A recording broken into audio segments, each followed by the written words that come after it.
Hello, fellow heroes. What's up? What's going on, everybody? Thank you, Ezio. For the subscription. Thank you. 15 months. 62 months this minute. That's wild. 62 months, man. That's crazy. And of course, the hydrate. Today we're going to be playing Mass Effect 2. We're going to get into Mass Effect 2. I'm going to go over some stuff real quick. We're going to make some videos, do some things, and then we'll have a good time with it. Everything's going to start rolling. Everything's going to start going in a good way.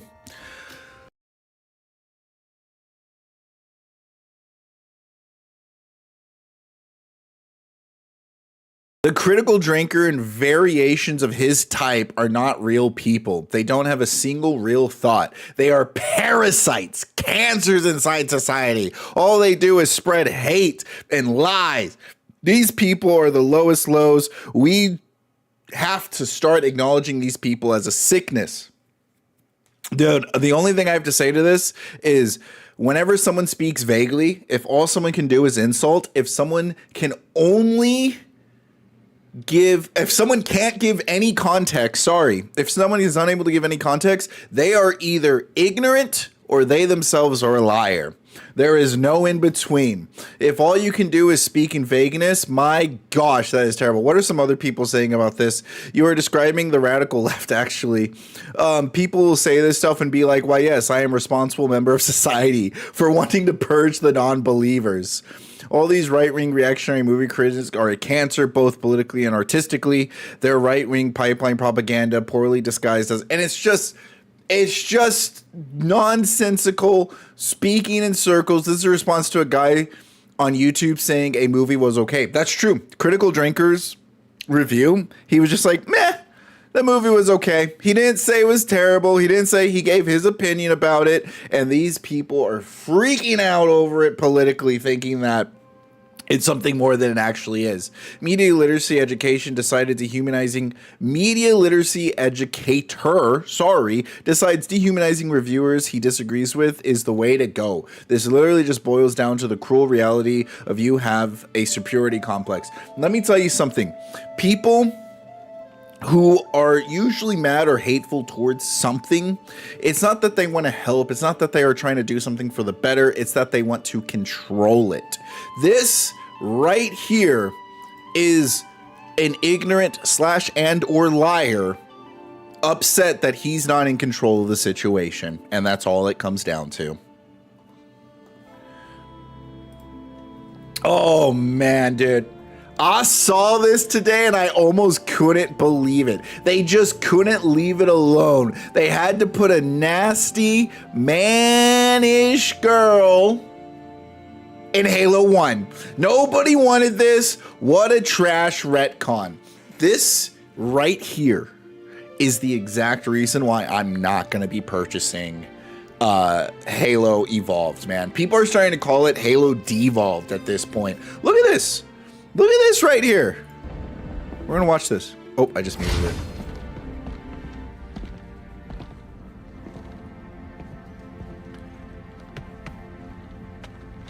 I'm guessing this is after.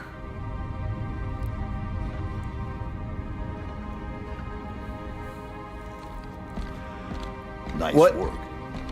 Thanks. Spartans aren't the only badasses in the UNSC. So, did you take out the Prophet? Negative. Whatever the... Oh my gosh. I want to say this is unbelievable, but the most unbelievable part about this is that I didn't think that they would do something like this. I thought Spartans aren't the only badass in the UNSC. Girls get it done. Am I right? Look at this queen stepping down from her throne. to be on level with Master Chief. Look at this queen and her himbo guardians standing. Oh my freaking gosh. Badasses in the UNSC. So, did you take out the Prophet? Negative. Whatever the... Hold on, I gotta see what this last line is. Whatever the Covenant's working on here needs to be stopped before it can go any further. Really? You don't say. You... They, 343, or should I say Halo Studios, really looked at this and said, you know what this scene could use? More exposition. And then someone else was like, oh my God, you're right. I've always wanted it to be explained clearly to me what needed to be done. Like, I just didn't think they put the message across that we needed to stop the Covenant fast enough. And then someone else was like, you know what? We really should have someone convey this message to the people. We should, this is our chance to put a woman, a strong female person in a Halo game for the first time. We'll be stepping on new territory. There's never been a strong female character in Halo ever. Someone that's like Sergeant Johnson, that you feel like could be a Spartan herself, that could step that Master Chief respects. You know what's funny is I bet it went the other way around. I bet they were like, okay, how can we add a strong female into this? How do we, oh God, how do we do it? How do we put someone that's like better than Master Chief in the game? How do we do exposition? We explain to the audience what's happening in the story, and then everything, oh, you're a genius. You're an absolute genius, dude. Let's see what other people are saying. Oh, right. On top of this, they made Cortana more ugly. I'm going to say something that's going to sound just a tad bit crazy. All right, everyone get your tinfoil hats out. Everyone prepare for this one, because this one's a doozy. I think this is a psyop. I think they're trying to get women in video games to look more like men, so that way we can be more accepting of trans men, transgenders. I really do think that. I think if you make more women ugly, because at first it was like, you had a bunch of these fat hogs making women and designing women, so like they made the women ugly because they wanted to control what women looked like, because they but now there's a new agenda. Now they gotta help their movement, right? So that's my big giant, like, this is what they're doing. Apparently modders are working on a Cortana rework in the Halo remake to look more appealing to gamers. Thank God for modders. I'm still not gonna buy it. Maybe I'll wait till it's on sale. Whoo, man, that's different lighting. Is it me? Or is that completely different lighting from this scene right here? Oh my gosh, she's gonna be in more than one cutscene. She's gonna show up. Maybe she's just in the bonus missions. Maybe it's just the bonus missions. That's me coping, by the way. That is the clear sign of cope. It doesn't matter if she's in the bonus missions or not. Remaking Halo and then deliberately hiding every mention and appearance of an annoying girl boss character who's constantly in the player's face is a terrible look for Xbox. How often is she in the game? That is my question. Do we know? Do we have information as to how often she's actually going to be showing up in the game? Didn't play the Game Awards. I respect most of your takes, Flash, but this one is just incorrect. You imbecile, this isn't a retcon when it has nothing to do with the main campaign. This was the cope I was telling you about. This was the exact cope. Looks like no one's really saying anything of importance about it.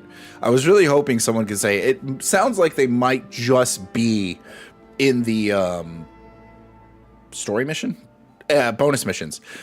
Especially when they're trying to save a brand that spent years in the gutter, became the laughingstock of the entire company. Honestly, this was already in the works. This was already pipelined in. Xbox or whatever, the new Asha, I forgot, I apologize for how I pronounce her name. She inherited this problem, okay? So we can only cross our fingers that this problem won't continue into the next game. But seriously, if they were going to include a character like that, they would have been better off not making those extra missions at all.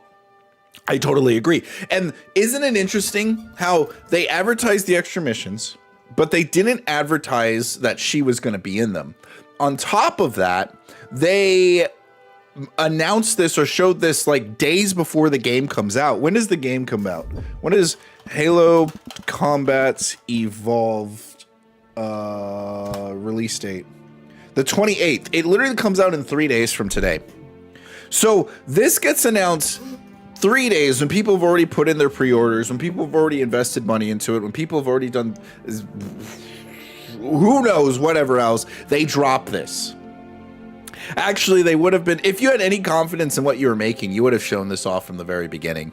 Actually, they would have been better off never remaking Halo in the first place. The entire project has been unnecessary from day one. I totally agree. The only reason they've done this project was to recuperate some good faith back with the audience, to get a free cash grab from the audience, because they have been failing at making Halo games, and Halo Infinite should have been the final nail in the coffin. I take that back.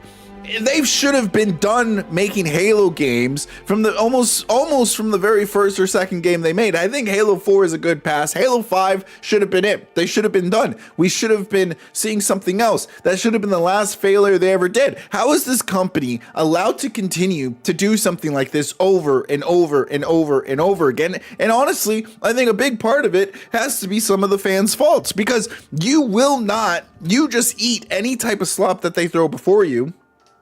Never ever, if Halo 1, 2, and 3 continued to break new ceilings and continue to reach new heights, how come we have never been able to see those heights ever again?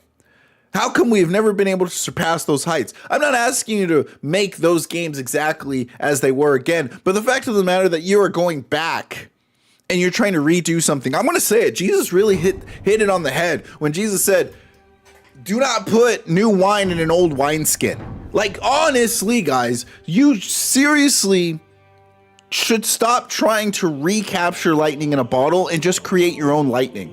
Just create your own lightning. But we've seen what it looks like when you try to create your own lightning. We get Halo Infinite, and it's not that impressive. There is no Shazam to it.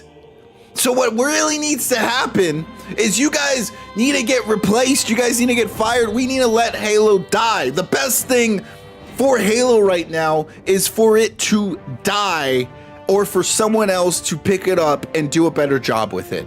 Seriously, Xbox, you are by far the dumbest video game company I've ever seen. I've never seen a brand go so far out of its way to sabotage itself the way Xbox does. I haven't even played it yet. The copy I got as a gift on Steam doesn't unlock until the 28th, so I'll get to see for myself how much damage has been done. And here's the reality. I do not want to give this company money. I am not going to buy this. I will wait for this to go on sale, and then I'll review it then. I'm not a big, I have no authority. I don't have big influence. I don't have a lot of stuff. I can wait.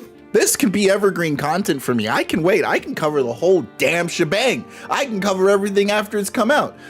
Can Halo Studios please be included in this next round of layoffs? I really want it to happen, man. I can forgive the bad armor. Okay? I can forgive it. I don't want to, but I can. I can cope with the rainbow energy sword, thinking, okay, well, it's plasma, it's maybe reflecting all the colors, maybe it's not one of the things, but clearly hard to have a bad day when this is waiting in the lobby. One more reason I love working at Halo. Susan Bunch. Man, I'm just, like, clearly, this is supposed to represent something else. They have to be in control of everything. And then this main character, freaking boss girl, Susan, or Mary Sue of all traits, comes in, and you have to nerf Cortana. You have to nerf Cortana. I just don't understand why it took this long for me and for everyone else to see what's going on. They do these things so that they can control them. None of this is faithful to the game. How does having rainbow armor matter to the majority of players who play this game, who are men, by the way, who are straight men? You might not want to agree with it, but it is the fact of the matter. And you are trying to change the demographic. You are trying to replace the demographic. You're not trying to add to the demographic, because if you were trying to add to the demographic, you wouldn't be doing stuff like this that alienates the mass majority of the people that play your game. You are doing these things at the expense of those who have put you in this position. And if I can spend money to help you get rich, I can stop spending money just the same. And I can hope that other people do the same as well. What is this? I'm Lieutenant Williams, Tiger. Oh God. Oh gosh. Why even at like ×2 speed, ×50 speed, she still has a deeper voice than I do? I'm Lieutenant Williams, Tiger Company. You don't seem as impressed as the rest of your crew. No, Sergeant Major, I'm not. Takes more than fancy armor and a good PR campaign to impress me. Not bad, Spartan.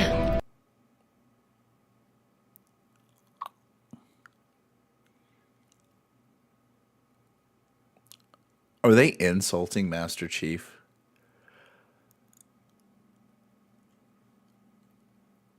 Are we having to win the approval of this Foid?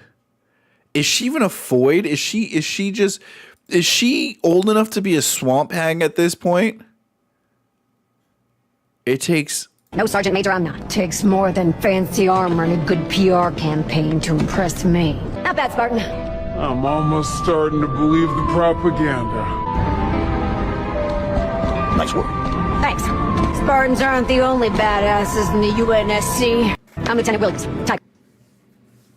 Oh my God. Oh, what? Oh my. What the actual. Guys.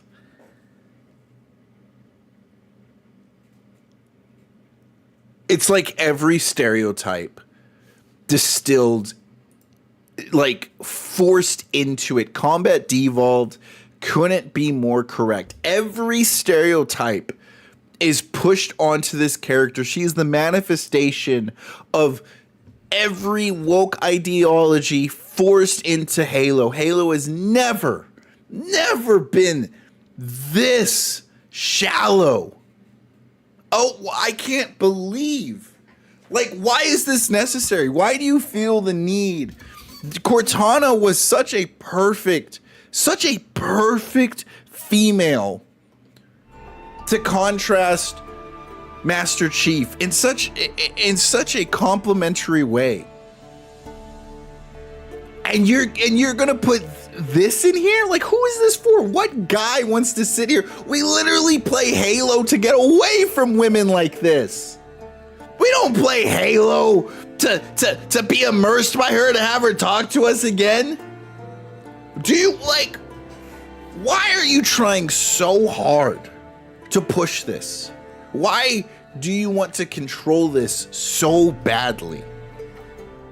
Real question is, this from the main campaign or the prequel missions? Prequel missions, as far as I know. I'm pretty sure it's from the prequel missions, and a lot of people are going to cope with that. I wouldn't even be surprised if Halo Studios made a statement. Oh, you don't have to play the prequel missions.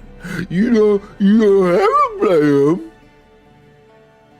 Dude, this is so freaking bad, man. You really done messed up. Here's your Halo review. Talks about Gaza and politics instead of Halo. This is official game journalist. My faith in humanity is dwindling. Please tell me it isn't true. Please tell me it isn't true. I won't lie. It was great to be playing Halo again when the frame rate wasn't tanking, but it's hard not to feel like the franchise, I mean, that's Unreal Engine 5, Xbox, and everyone involved has been severely let down in recent years. We've had one new Halo game, Infinite, since 2015.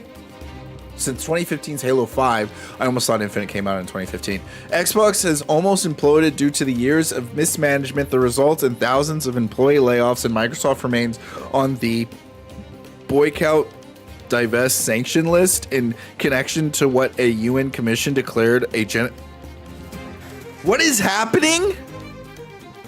And Microsoft remains on the Boy Scout divest sanction list in connection to what a UN commission declared a genocide in Gaza, whereas the original Halo brought with it the promise of a new era for video games. This remake feels like it's in part been developed to make us feel good. Things about the brand again. Nostalgia and the realities of today have rarely clashed so heavily. You know what? I actually kind of agree with the review there. It's just this game is just made to make us feel good instead of actually made to play a game. It's so annoying when these games are made for people's emotions, man. Like, no one cares. No one cares about your feelings about current day temporary issues. People want to play a video game for escapism, to have fun, to do something freaking wild. Why did you post useless gap bait? If I want to see Hamas propaganda, I disconnect my brain first, then put on a Sun Biker videos. Okay. All right, guys. In addition to uglifying Cortana, Halo Combat Evolved changed the story to add an ugly, mannish girl boss, dude. My gosh, man. This is... Rolled my eyes once she started speaking. Regretted my purchase. Halo deserves to die. It does. All good things must come to an end. And ours ended, dare I say, with Halo 4. I'll say Halo Reach. I'll say Halo Reach. But all good things must come to an end. The irony that AI managed to respect the original design decision of Halo Combat Evolved more than the officials says everything about the current state of the franchise. This is what's important here, is that, like, a lot of people are so consumed by this idea that they can make something look better, that their version is better. They're so... They think they can take something old. They think they can take something new and shove it in something old, when that's not what you need to do at all. You need to just make something new entirely. You need to stop trying to think that you can improve upon something that has already done so good, that has already essentially, in some cases, reached perfection, where you just don't need to touch it anymore. You just extend it. You just make something new. Stop trying to live in the past. Stop trying to rewrite the past. And that's the problem. Is like, we spend a lot of time correcting these people in showing them, oh, this is what good used to look like, that they point the finger and blame us for living in the past. The issue is, they're the ones that are constantly using the nostalgia against us. They're the ones that are constantly taking the name of something great and using it as their advertisement for something new. They are living in the past because they're constantly trying to rewrite the past. They're constantly trying to say, look, it would have been better if it was done our way. Instead of just making something they themselves would be happy with, they have to go and take something from someone else. It always has to be at the expense of someone else. They have to be in control. They don't want to help. They just want to control it. And that needs to stop. That needs to be called out.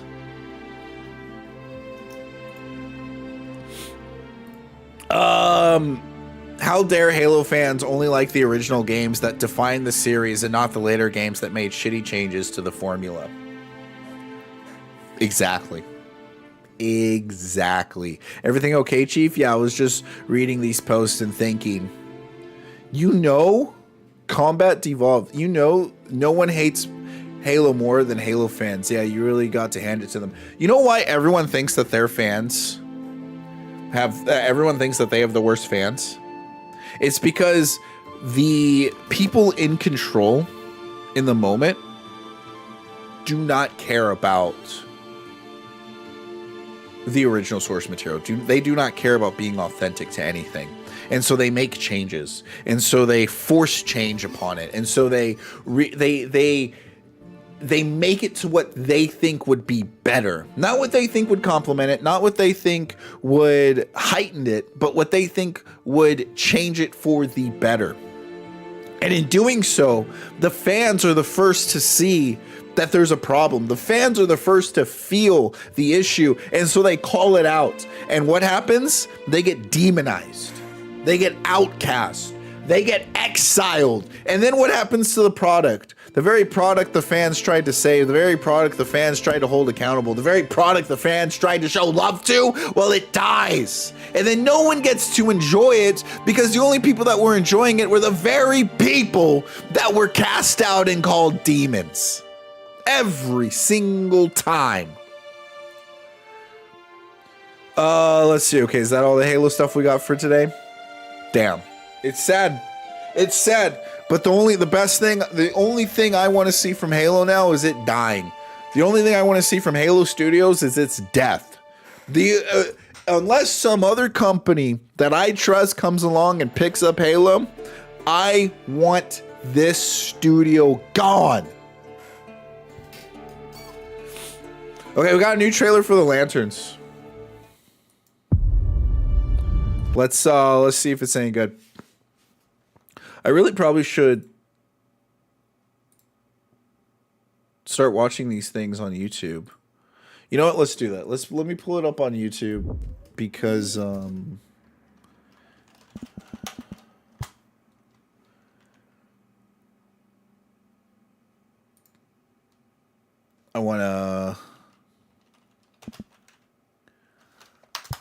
want it to be in at least decent quality.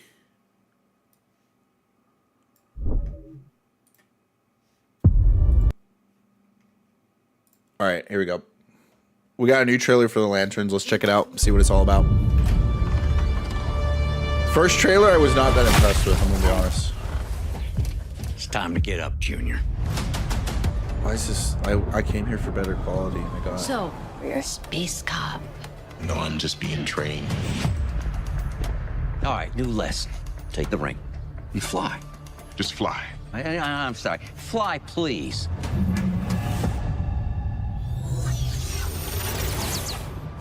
He made a bird. What's that? You're the backup quarterback. For now. For now. I'm a little worried how they made Hal Gordon so It's no accident we're here. These victims are gonna end up being alien. Based on what? I have a feeling. He has a feeling. I think this is more than just a feeling. This is a threat no one's ever seen before.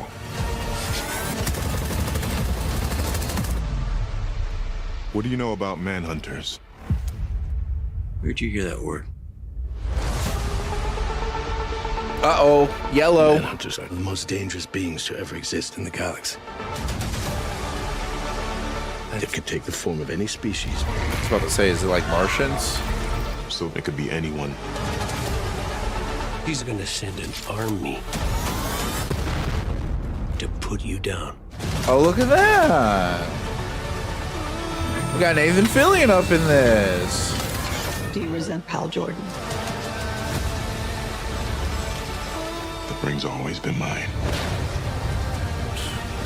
Jordan's just keeping it warm.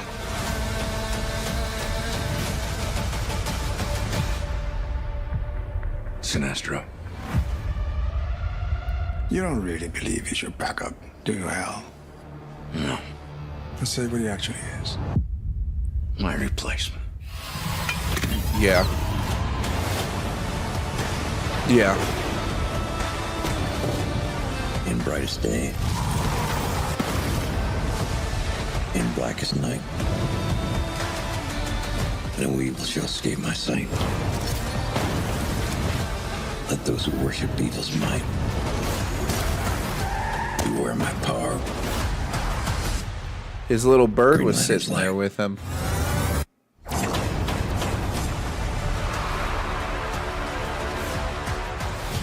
How about a beer?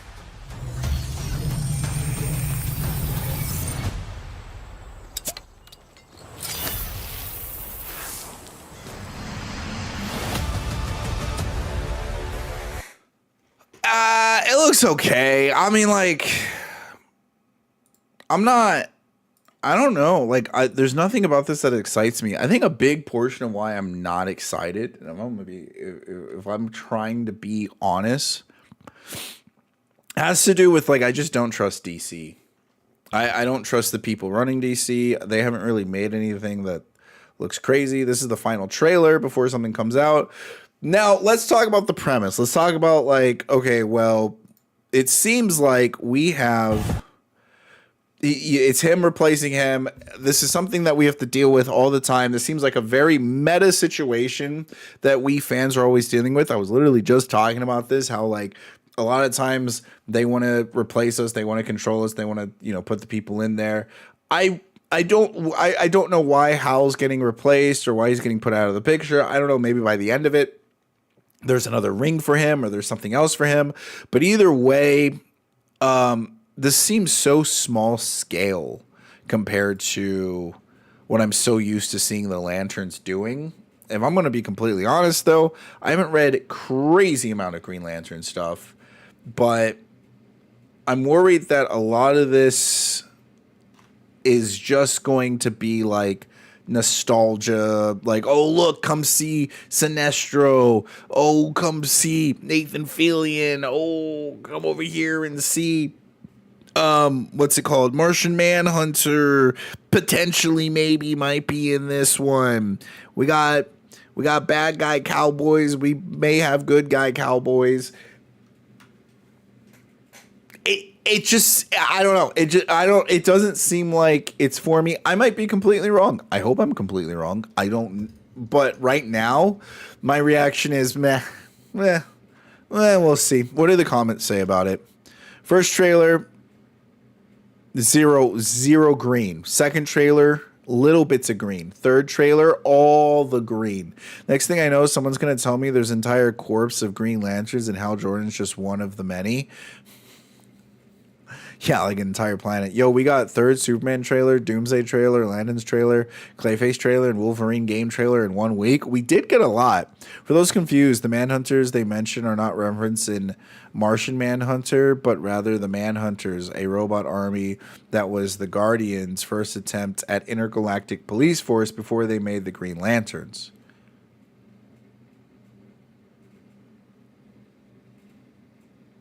Good to know. Good to know. We finally get a good Hal Jordan, and he's gonna get replaced. If they do it proper, it'll be the closest thing to honor the certain crowd could pay to his enemies, so that he'll claim the enemies. I don't know. People seem, for the most part, they seem positive about it. So we'll only time will tell with what they'll give us with this. Rockstar co-founder Dan Houser made a statement in Physical Media. I love Physical Media. Oh man, is this about... Okay. So I know a lot of people have been going on and on about like Physical Media and stuff like that. I'll say it right off the bat. I don't think it's a problem of Physical Media. It's more of a representation and an issue of ownership over the products that we buy. I think we're all fed up and we're all tired of renting something or potentially not being able to own something. I love Physical Media. I think everyone does. If people want that, I think companies should provide it. And the issue nowadays, especially with gaming, so like with movies, it's different. Because like I can buy a physical movie, I could buy a physical DVD player, and that DVD player and that movie are not connected to the internet whatsoever. But the second you put the internet and you have everything connected and like your PlayStation and your Xbox don't work unless they have a specific update, then we have an issue. Now we have a problem, because then they could just make it to where the consoles don't read physical media at all. They can make it to where the next generation of consoles don't read physical media unless you have a certain update or unless you have a certain thing or less. So this is all about ownership. This is all about like letting us buy things. It is ours. We own it, and you're not going to be able to take it away from us. This is a real reason Sony wants to destroy physical media. Don't let anyone tell you otherwise. PS4, the definitive edition, Grand Theft Auto, PlayStation 4. And look at this. $22.75, $24, $38.99. It costs money to move physical media, and then they lose a lot of money on the stuff that doesn't sell. If you put it on the store, guess what? You never have to move the product because the product's not taking up. I mean, the product takes up space, but it's not taking up like as much space as physical media does. So this thing. Look how much money they're getting from this. Look at this. You don't lose 24% off. You don't lose almost half off from, oh, that's literally half off from there. You don't lose half off from this either. You're getting your money one way or another. And it's crazy because it's like, oh, games, it should be cheaper. You know, we stopped buying physical games. And the reason they want to do this is because people don't really buy physical media as much anymore. There are exceptions, and I'm sure there's plenty of exceptions, but I'm sure the vast majority in the rule is that they aren't buying physical games. And the fact of the matter is, you don't have to worry about pre-orders, you don't have to sell up, you could just put it out there, let your marketing do the job, and then buy the game. And then put the game out on digital media for people to buy every so often. And then with PlayStation potentially doing their like user you know what, I'm not even going to go into that because I don't have enough information to talk about that, so I'm not going to talk about that. But this is the exact reason why they want to do it. They know digital sell, and they know they don't, and it costs them less money, and they never drop the prices of digital games even though they're paying less to make digital games. Physical media should die because Grand Theft Auto 6 does it.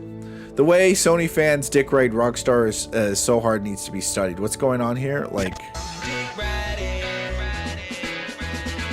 shit. Oh, did he say it could cost $500? I'm still clicking pre-order.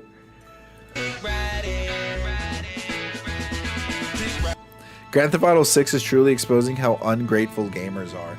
You know, Grand Theft Auto, there are some games that are just like universally beloved by every person who even touches a video game. People who don't play games, like my uncle doesn't play games.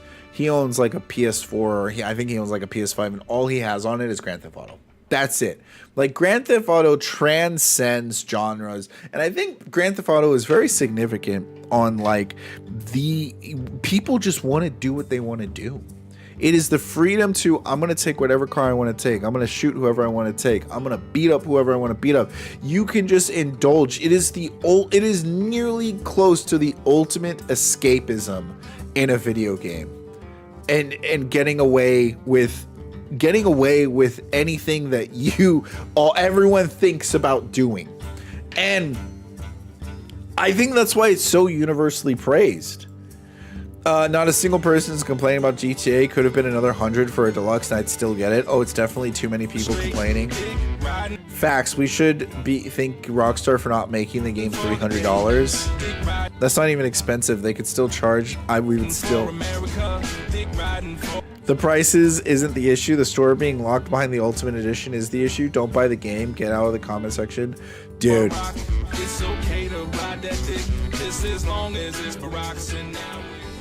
Jeez Louise, man. People do it. And here we go.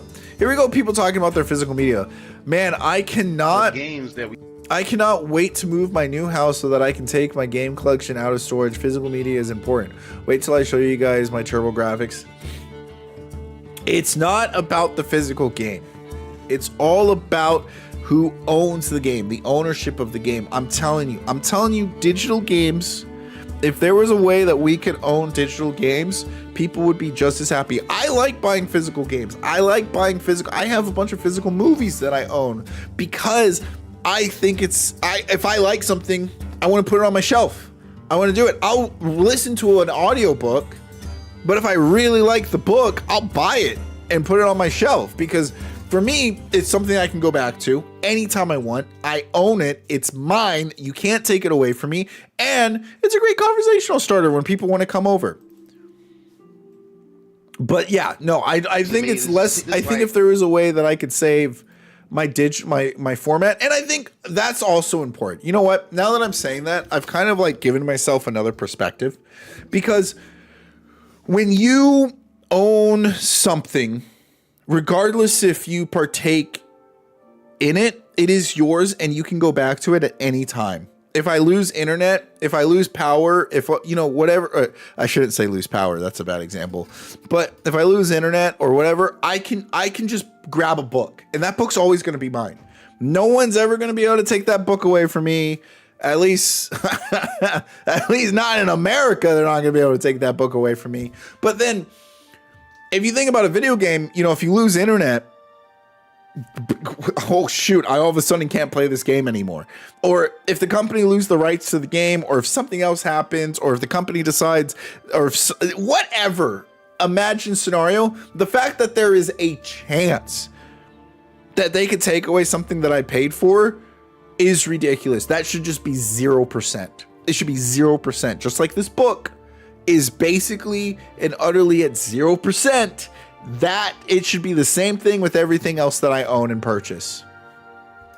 Physical media is old tech. At least 6.5 billion people are idol worshippers that, according to the Torah, Do not have the right to live. So technically, according to the strict law of the Torah, Not one Gentile in the world deserves to live.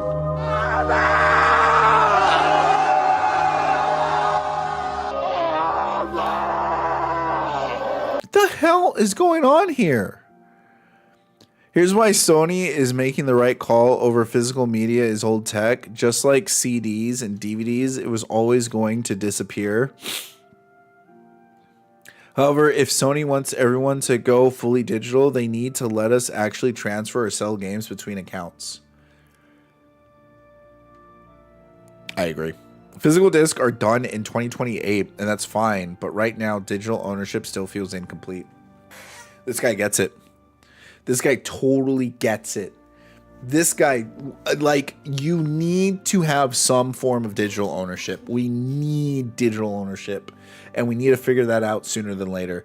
I think the first person that figures out how to do digital ownership is they're going to make millions. They are going to make millions. And you know what the worst part is? I don't even think it's that big of a deal, because I think there was other companies like this one, like GOG shared a clear statement on digital ownership after Sony announced the end of physical disc. They said that even if a game vanishes from the GOG storefront, it never leaves your library. This is how purchased games should work. So it's like, matter of fact, it already exists. Just put it on my computer. We need to make this like a mainstay. So if it leaves the store, it's on my computer. Or at least it's in like in the GOG library, and so it's like I can still re-download it or whatever needs to happen. Like, just let me put it on an external hard drive. Let me put it on something. And I think this goes back to why people are like spouting for physical media, because everything on a hard drive, it just feels less. Feels less real. It feels less there. And I get it. I'm talking about feelings now, but there's something about like owning a cup. A cup's a bad idea. Let's go back to books. There's something about like owning a book and then having a digital version of the book. I can keep track of that physical version of the book. I can always use that book. I can replace that book. I can fix that book if I need to fix that book. But if I have something digital and it gets corrupted or something happens, then it's gone. You can say the same thing, like that book could catch on fire. I can get water damage to the book. There are some things that you can't repair outside, like the cover and the spine, or like the pages can get torn up. So I don't know. I guess there's dangers in everything. And like, that's just me looking at the semantics of the argument, when the reality is it's like it comes down to personal preference. It is just like and when it comes down to personal preference, ownership should be the objective. Ownership is the only objective that matters. Imagine announcing you're going fully digital, and while the world still hates you for it, your platform goes down for hours, rendering all digital games useless.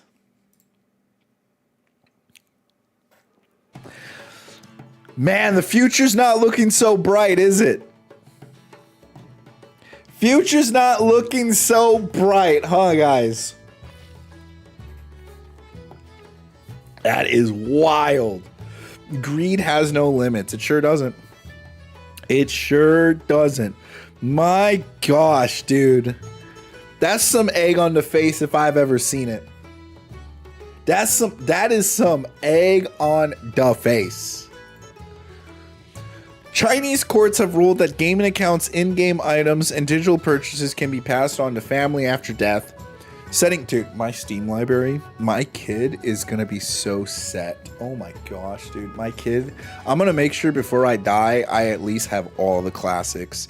I'm gonna make sure before I die, I at least own everything that I could possibly own that's worth owning. Now, what's also going to suck is that because I review games, I buy a lot of shitty games as well. So there's going to be a lot of things on there.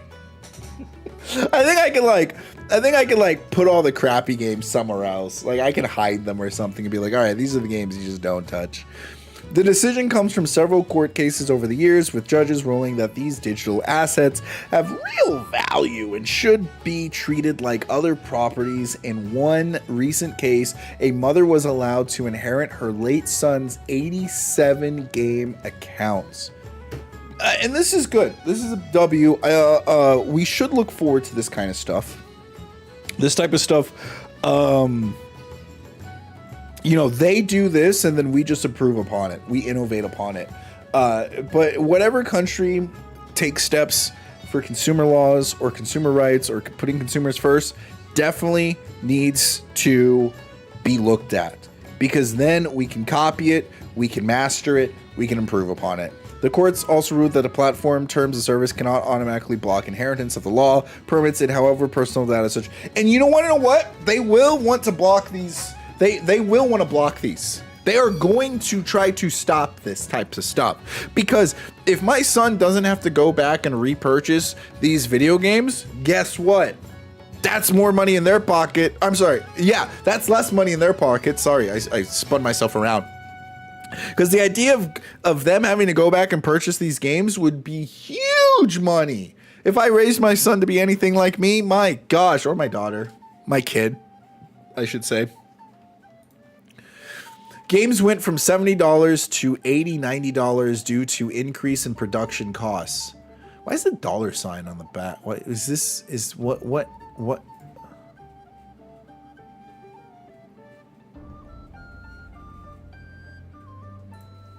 Never mind. I'm getting distracted. Now everything will go digital, so companies no longer have to make and distribute game discs. Somehow, games will not go down in price. Yeah, that's the biggest confusion, the biggest weird that's been weird.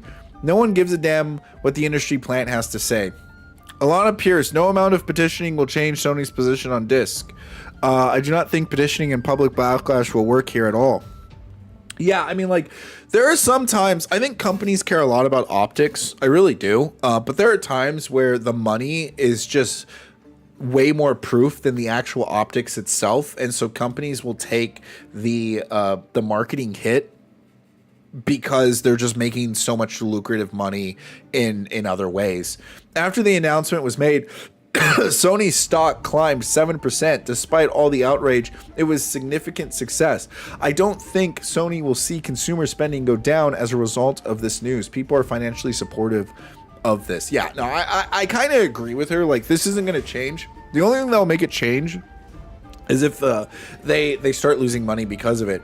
So, but what does that mean? What does that look like? So if a competitor comes out, let's say Xbox comes out, or Nintendo comes out, and Xbox is like, okay, you own all your games. And we're going to support you owning your games, and we're going to sell you external hard drives, or we're going to put an external hard drive on the Xbox. So that way, whenever the next generation of Xbox comes out, you can plug it into your new one and transfer all the data over, or pick and choose what games you want to play. We're going to make it easier for you to own your games. Or maybe, and I doubt Microsoft is going to do like hardware, right? I doubt they're going to do something like that. They're probably going to put it on the cloud. Like, I wouldn't be surprised if they put it on the cloud and they did something like this. Another thing that I think needs to be done is we need a gamers freaking politics. We need a gamer party. We need the National Gamers Party, all right? Because I feel like us gamers have we have a consumer brain mind, which in and itself it works so big in capitalism, right? I think a political party that is consumer first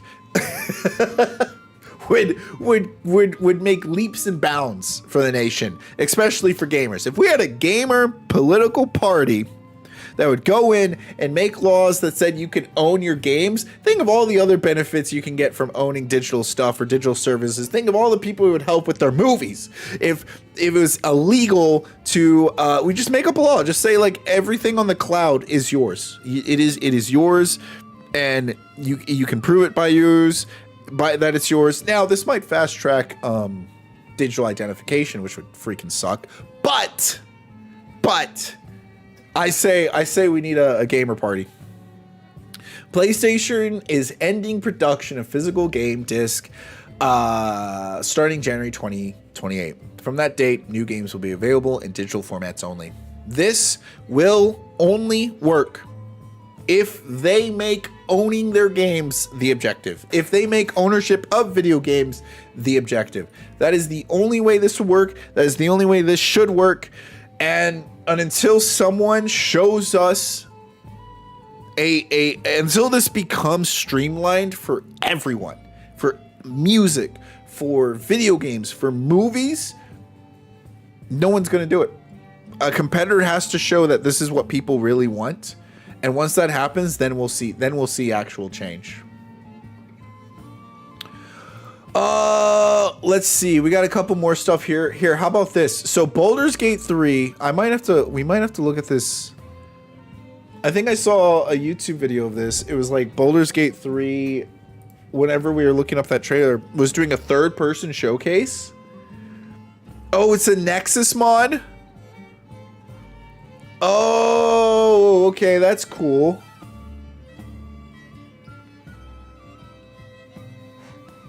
It's a Nexus mod. I didn't realize it was that.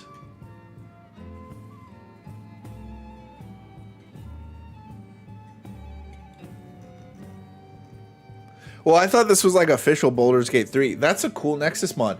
Let me pull up Discord real quick.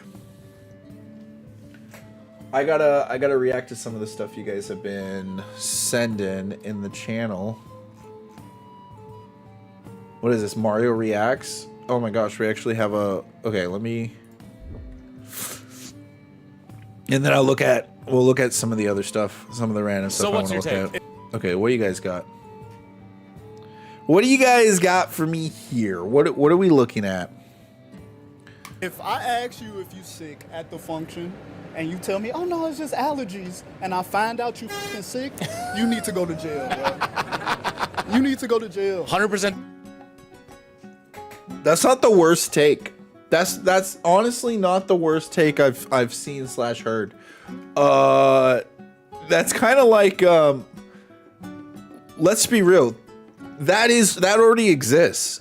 Can't you do that with like AIDS or something like that? Like HIVs or something like that? Like if someone lies to you about it and then they give you AIDS, like can't you sue them?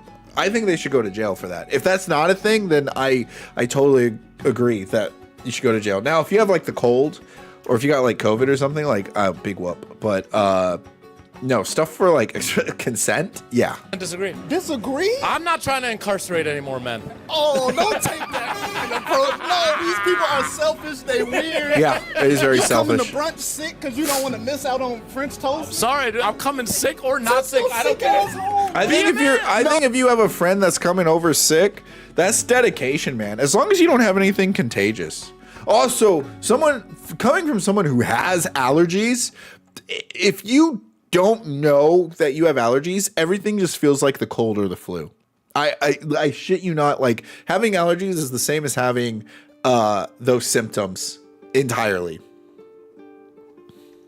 Oh man, y'all ruining the vibes, man. You sniffling and snotting all on the French toast. Are you a brunch guy? This guy keeps talking about French toast. Wait, what is happening right now? I do got white girl tendencies, yo. I like a good brunch. Now this is insane. Let black men be white women. True. True. That is a good take. It's like white. That's a chicks. good Fear take. being sassy is stopping black men from being our true self. Dude, Sassy? honestly. I've never heard of Maybe that's why every black guy likes himself a big booty white girl. black guy say sassy in my That's life. what I'm saying. I'm trying to break the barrier, bro. Don't be afraid. You gotta to be take the sassy. word Go get back. You, a little mimosa. You gotta take the Go word get back. a French toast stack. And if you sick, stay your ass home. The sassiest way. What are you doing at home? Watching Sex in the City? Of course, with my leg crossed like this, with a robe on. This is beautiful. Now I'm in. You Dude, got I the can't hair, cross you my put legs. the It's too towel uncomfortable. into a big old cone. I gotta let your spread 'em. sassy out, man. Let my What else do you want to do as a sassy black man? I don't know. You know what? I've never really thought about that. Well, I have thought about that a lot. I say sassy, but I mean be uncool. Yeah, you can just chill. If I find out you 1000%. sick, when I get sick, you got to come stay in my crib with me for the next week.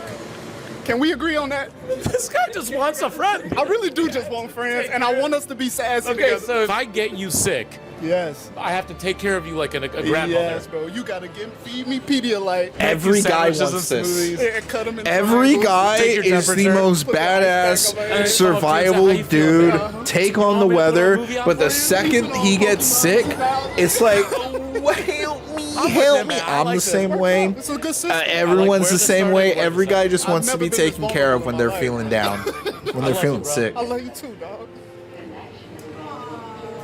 Look at that. Yeah, I was about to say, isn't it kind of obnoxious listening to these guys on the train that they're doing this out in public? But then I realized they kind of have a live audience because look at this. Look at this. This guy, I was literally watching this guy's reflection the entire time. You come in the brunch. There was sick at 'cause you one don't wanna point miss out on when he talked about being a sissy. Look, he's like minding his own business, watching his phone. Happening right now. I do got white girl tendencies, yo. I like a He good said brunch. white girl This is the tendencies. That guy looked right up. That guy looked right up and was like, what? Let black men be white women. He's laughing. He's laughing. Dude, they're having a good time. You can't get up. Hey, they're spreading good time. They're spreading a good message. It's fun to watch on the internet. I bet it's fun to watch as a live audience member. You know what? They're not doing anything too crazy. They're not calling out anyone. They're not being a nuisance. This is as far as nuisance streamers should ever go. Nuisance content creators should only ever go this far. And the thing is, you might be like, Mario, this guy's not a nuisance content creator. Yeah, that's the point. That's the point. I want to live in a high functioning society, okay? I don't want to live in a world where people chimp out for views, okay? What else we got? What else you guys sent me? That was a good video. That was by Panda. Thank you, Panda. I'm gonna just reacted. Great video.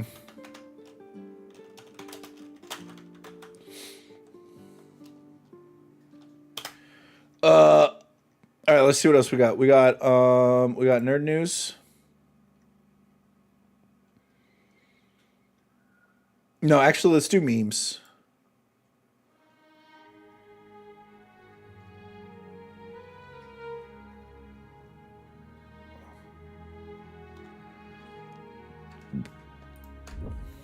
Ah, yes, the perfect plate. Okay, what you guys got for me? Ah, yes, the perfect place for my cell. The fuck was this doing? Son of an emerald whore. Starting again! How did all these squares make a circle?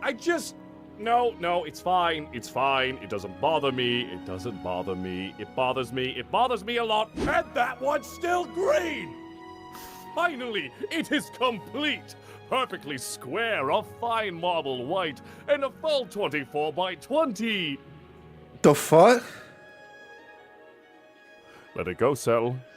You have shit to do. Well, isn't he making the stage himself? Some primordial being is just like gaslighting Cell right now? What the what is going on there? Poor Cell.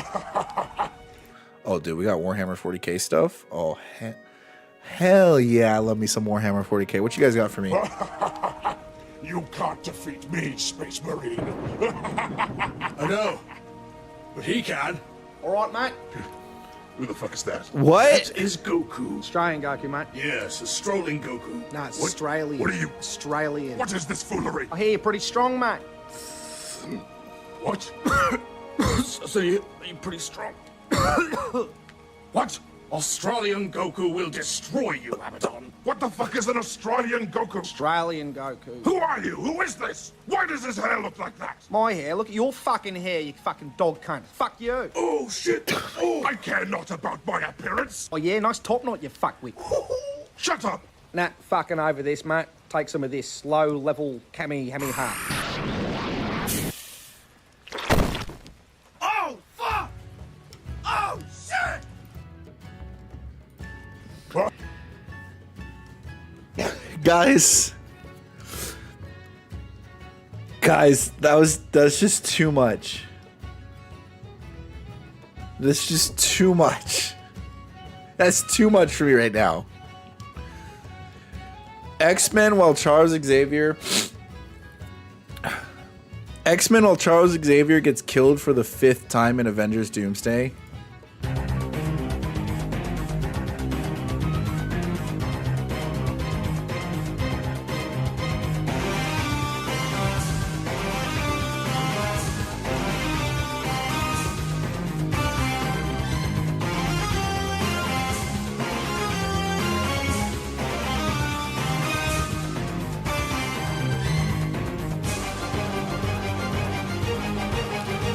You know, I got no words for this. Dude, imagine how the Avengers feel, man. They got to kill freaking Robert Downey Jr.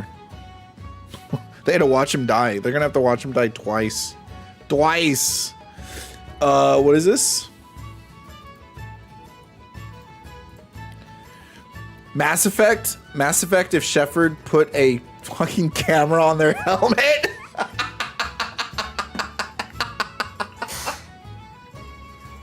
True! True, that's what I'm saying, man.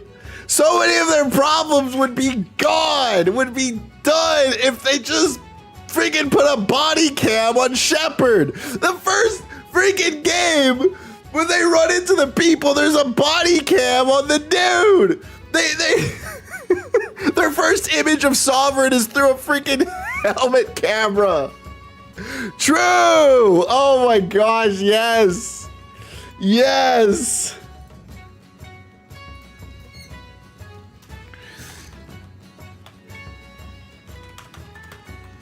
That's so freaking funny.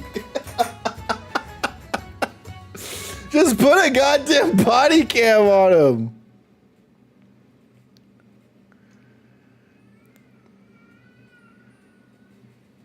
What the heck was that? Hold on.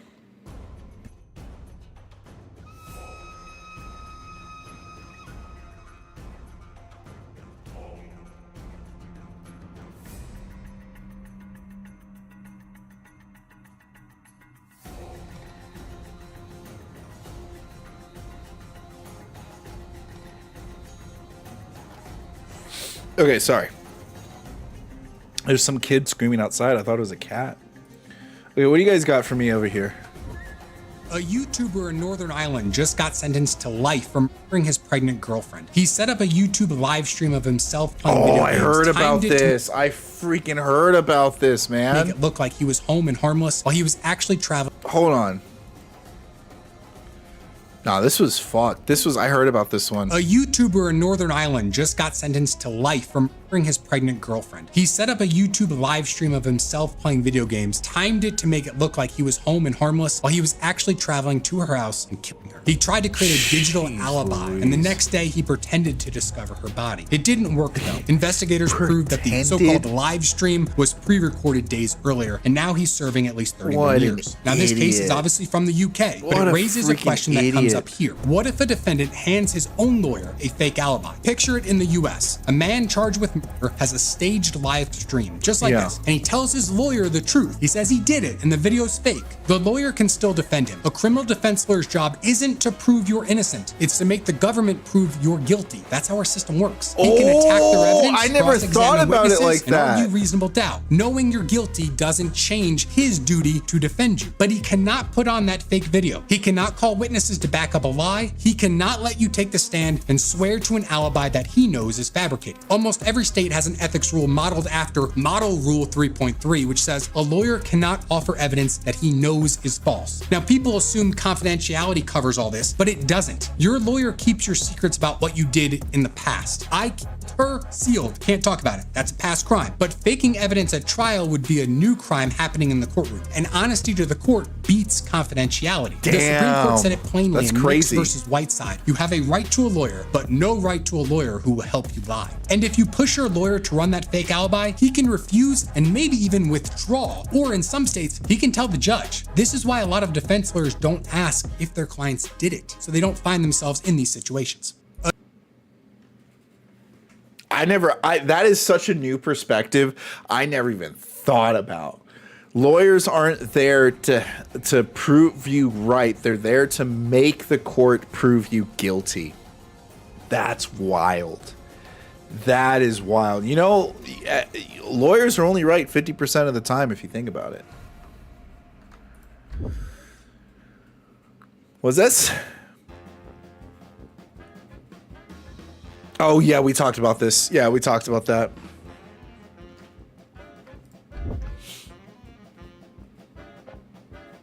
Sony pissed off so bad that they made a PS5 emulator. Yo, bro, what are you seeing as a picture is unbelievable. I just tried the new PS5 emulator, SharpEmu, and tried to run Demon Souls. What the hell? What the hell? Are they actually doing it? What the freak?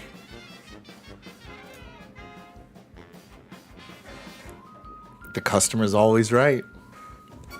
The customer is always right. Bro, I cannot believe it. I cannot believe it, and yet I'm not surprised. You don't give the people what they want, someone will step up and do it themselves. What's happening here? PlayStation streamer who are speaking out against Sony will be temporarily banned.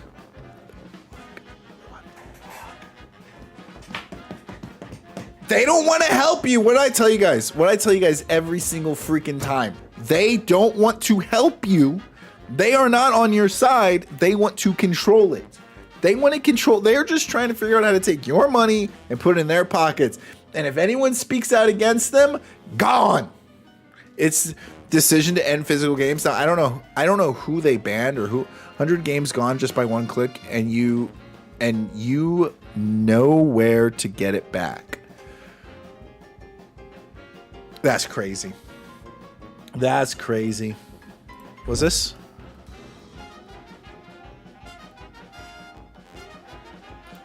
What is this? Is this Ghost in the Shell? Oh, this is Ghost in the Shell.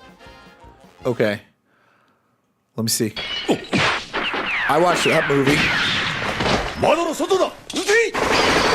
I had to watch it twice because it went right over my head.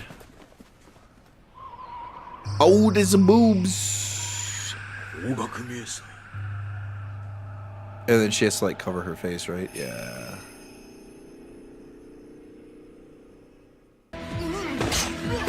I never saw this one. Ghost in the Shell Complex. Oh, she's got clothes on. This is the new one that just came out? Oh, I haven't seen this one yet. What the heck? It looks like a cartoon. Hold on, my camera's in the way, isn't it, guys? Let me move it up here so we can see it. It looks so childish. Oh, she's got clothes on again. You know what's funny is she also kind of looks like something from an adult Flash game. I'll just put it that way. Yeah, that sucks. You know, now that I see that she's wearing clothes in all like the other two and in the new one, I don't care. I'm not gonna watch it. Nope, don't care. That's it. That's all you had to show me. That's all I needed to know. 1995 is the best for me, 1000%. You can't really compare it to 1995 movie. Higher budget, different intent. Sack felt dry and joyless. The new anime is brilliantly made from the character and world design to the animation. It's faithful to the source material, and most importantly, it's fun. I don't know. She was wearing clothes. Most importantly, it's fun. I don't think Ghost in the Shell is supposed to be fun. It's supposed to be introspective. Why is it that fun is never used to defend something good? It's always a cope. Why is it that fun is never used to defend something good? It's always a cope to defend something utter and fucking dog shit. Oh my god, this guy's fucking based. This guy fucking knows what it's about. Oh my freaking... Dude, I'm so glad someone just said that right off the bat. The manga balances its philosophy, cyberpunk techno thriller with a dark humor, goofiness, and fan service. Fan service, okay, just because you turn into a tripod every time fan service pops up doesn't mean it's fun. All right, look, like when you say fun, we're talking about gay. All right. Like, we're talking about everything's rainbows, sunshine's great, everyone's smiling, happy, laughing, having a great old time, okay? Not your subjective version of fun. Make the darker ones hit harder. You can't compare them because the director of 1995 one is Mamoru Oshii. It's that simple. Dude, some people are just on something sometimes, I'm telling you. Chinese courts have... Oh, gosh. Oh, I think we talked about this. Yo, we talked about this already. All right, that's cool. I'm glad you guys showed me this. Oh.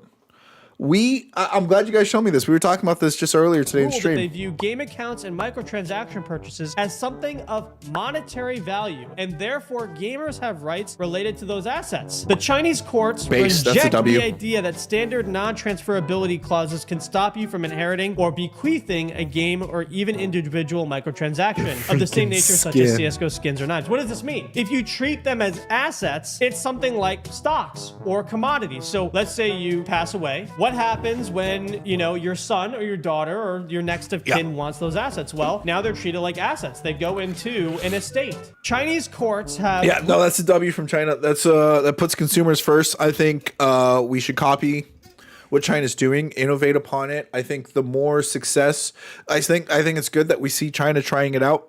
We can see what goes wrong, what goes good. And then we can go about it ourselves as well, you know. I think it's only fair, you know. We gave them capitalism; they give us consumer right laws. So, and hopefully we can expand upon it for later stuff as well. So, yeah, no, total W for consumers. This should be the start of our gamer party. This should be the start of a gamer first party in America. Boop, boop, boop. Oh.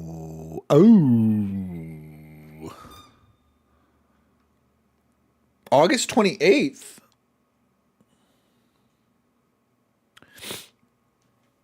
It's not loading. Perfect. Now bring back Roger Rabbit. Roger Rabbit is freaking awesome. Okay, here we go. 2 minutes. Wow. I think I'm going to see this. I think I'm excited about this. I keep forgetting that it exists, though. So it's not like I'm like waiting at the edge of my seat for this. But from what I've seen, it looks pretty decent. Metal pellets. Birdseed. Okay. Is that AI? I'm just saying, like, where'd the metal pellets go right off the bat? Gone. Gone. In 2 seconds. Gone. Ate the pellet. Oh, that sucks. Yeah, that's classic Wile E. Coyote kind of stuff right there. That's very classic. Have you ever set a big is he giving up on his TNT dream? on the road, hoping to blow up your nemesis, but the detonator itself explodes? Have you ever pulled the ripcord of your parachute and only a bunch of silverware comes out? It's not your fault. Acme is evil. Oh, it's the company's fault. Yeah, that's what you You're get. looking at the guy who is taking on the biggest corporation in the world. They're suing us for every Acme product. Acme denies all charges. That is for you. All I gotta do is walk out the store right now. Yo, is the Coyote gonna be the good guy? This is not funny. I thought cartoons are supposed to be funny. It's exciting. All eyes on Meet you, the Richter. Show what underdog. you got. Loony enough to win. Acme has knowingly been making dangerous products for decades. Is there anyone in the whole world who cares what happened to the Coyote at all? Yeah, I do. He's one of the most hardworking people I've ever met. He would never think of quitting. He looks like a crackhead. I He think acts like a everyone should be crackhead, inspired man. by that. Wile E. Coyote. I don't just want him scared. I want him ruined.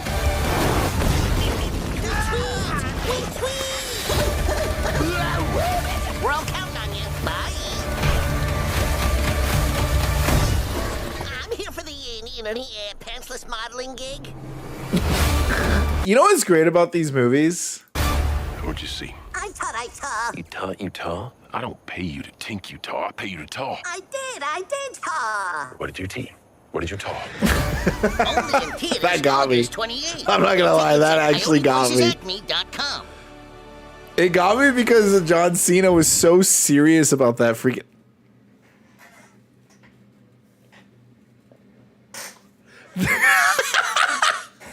They're making fun of Avengers, man. Bro, they're making fun of Avengers.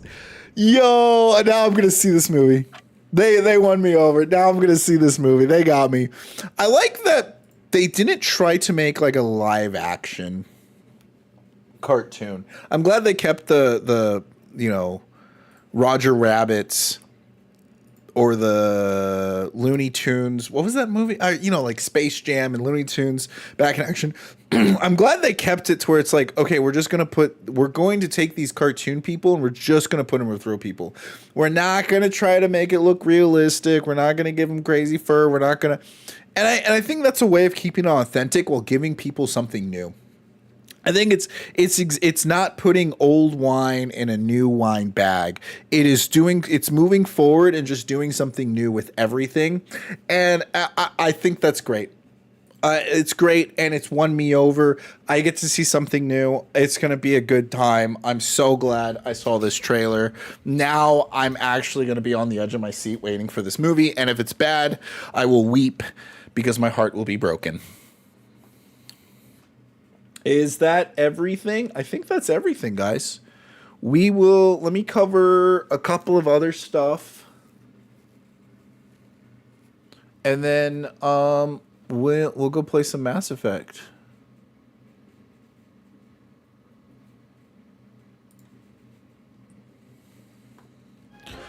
Do I care to watch this showcase that much? It's Nexus mods. You know it's so bad that it's like the fact that it's Nexus mod bothers me, but this is so good, dude. You know, my mind immediately goes to the worst place ever. You know what? Let's see this. Let's check it out because I want to see what combat looks like. Third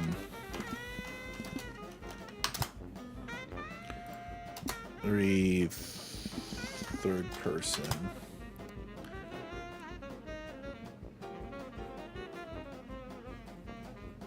Well, I wanted to see what combat looked like. Never mind. There's so many videos. I thought it was just gonna. Baldur's Gate 3 third person is incredible. Wow, that actually looks crazy. It's a 4-minute video. Oh, I wanted to show you guys. Oh, here we go. This is what I was looking for.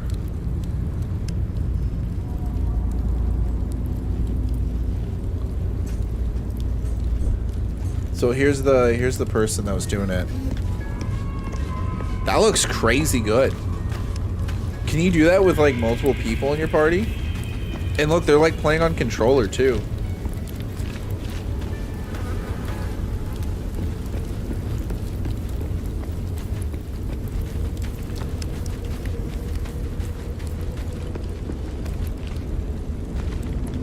That's gotta be a mod outfit, right?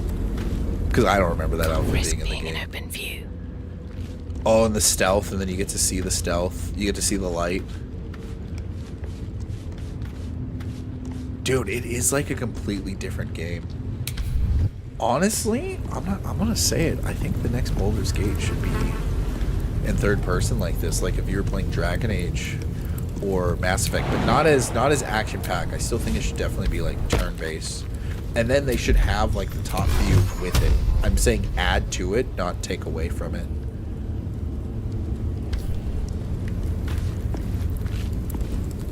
Can I see combat? Is there combat later on in this? That's what I'm waiting for. Is I want to see what the... Come on, let's go. Dude, man, like playing this game in third person and then getting some other mods that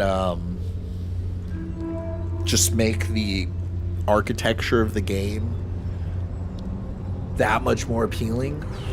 Man, that'd be something right there. That'd be something great. And you get to control the distance. I want to see combat. I really want to see combat.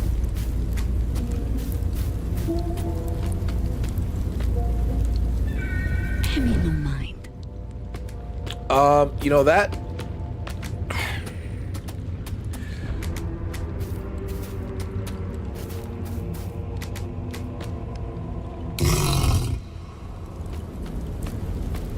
Okay. Is there anything else? Oh, it's gonna end here. Drats. Okay, let me see if we can see that. Oh, I wanted to show you guys this because video. this looked cool. I came across this video. This dropped a little while ago, but I broke this it. is We'll just wait for it. We'll from... listen to him talk. It's like some. He's got a nice voice. Oh, his voice is now officially gone. So I think we're dead. I think we're dead in the water. I think that's a good sign to just go play some Mass Effect. I guess I'll have to look at this later. It's a great Light, L-I-T-E, posted this. Baldur's Gate 3 in third person is stunning. I threatened to go and play it's Mass just a Effect and mod fixed it. that apparently works today in Baldur's Gate 3. I believe it still pulls out to top down when you go into combat. Ah, that's what I needed to hear. But it allows you to like fully explore in the third person perspective. That's cool. And bro, it's a vibe. I bet, dude, it looks like a vibe. I'm not gonna lie. Like it's a vibe. That creates such a more immersive experience. Top-down stuff. I know some people it's like a deal breaker. They just don't like it. They just can't. Yeah, sure. But man, yeah, immersion improves immersion. I agree. I just like it. Maybe it's because I love games like The Witcher or Red Dead. Well, it or makes God you of War, feel like whatever. it's Maybe your that's what it is, character. but It makes there's you just feel like something you're about you're going actually into there. This perspective that really makes it click. Yeah. First person also can really do wonders for me. And the fact that the but game is look at built this. to support It feels like a totally different game. It doesn't does. It really does feel like a different game. It's kind of crazy. It's kind of crazy, like how big of a shift it is. I'm also surprised it runs as well as perspective it does. matters. I mean, maybe they had to do a lot of tweaking with it, but man, makes me wonder if they're going to have it as an option in Divinity. I'd be totally okay with that. What's the mod? So according to the oh, look at him, he's so cute. He's so cute. According to the description, It is the native camera tweaks mod on Nexus, WASD character movement mod to make it so it controls the way you would kind of expect it to, contextualized action bar mod as well, and he says keep in mind that the .txt file BG3 native camera tweaks.toml has to be edited to achieve my FOV and offset the camera angle as seen in the video. The tweaks can be made on Notepad while the game is running, which is also kind of cool. If you want to copy everything directly, I put the full config here, so you got to pull up the video and find those exact stats and everything. But if you want to get this running yourself, it's these mods that allow for it to be done. Oh, it's gone. No, it's been set to hidden. Oh, weird. Which was the third mod? Oh, it's a not safe for work mod. It just hides the action bar. It's because it shows too much booty. But kind of a vibe, dude. And then for combat, it just pulls back out to the regular camera angle, and then it's back to normal. If they can get combat, but as far as exploration is concerned, it like totally changes it. It's pretty baller. If they can get combat to freaking work, pretty baller. In this like over the shoulder view. Okay, so it's hidden just for people that aren't logged in. I see. I'm tracking. Dude, it makes me also appreciate the armor sets way more when I can see it up close. 1000%. The drip matters. Aesthetics. I love it. So anyway, there you go. I saw that. I had to share it because I think it looks awesome. And now so much. You will have been given a taste of what is possible. This guy's got a setup, bro. This is my dream one day. Hold on. Babe, are you sleeping? Babe? Yeah, she's sleeping. Shoot, I'm about to just take a picture of this guy's room. This is what I want in a room one day. I know this is completely off topic, but goddamn, the Space Marine, fucking sick. It's possible. I'd be totally okay if they wanted to add that as an option in Divinity. I would not. I want to see what it looked like whenever he talked to someone, but he wasn't in control. He was just like reacting to a video. Also, some really impressive. Also, I wish I like what he's saying here because I kind of agree with him that like I hope it's something that's just a feature in moving forward and not just like a mod because sometimes those mods can really impressive put a lot of stress in your game. And I like playing the game for how it was meant to be made. Even though I do mod, I have started modding games of my own. I think it would just be easier for everyone moving forward if the game just like played like that, and I think it would be an improvement. Okay, watch this. Grunt posted this. Young genius attempts the multiply challenge. Okay, they show a bunch of numbers quick, and you got to multiply them. Here we go. Okay, so this is past what the actual video is. No way to tell. I was going too fast. It was going way too fast. I couldn't tell. Couldn't do the math that fast. No one could do the math that fast. It was going way too fast. That's the whole thing. That's the whole thing.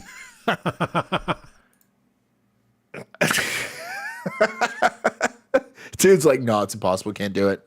No, can't do it. Couldn't even read the numbers that fast. Okay. Let's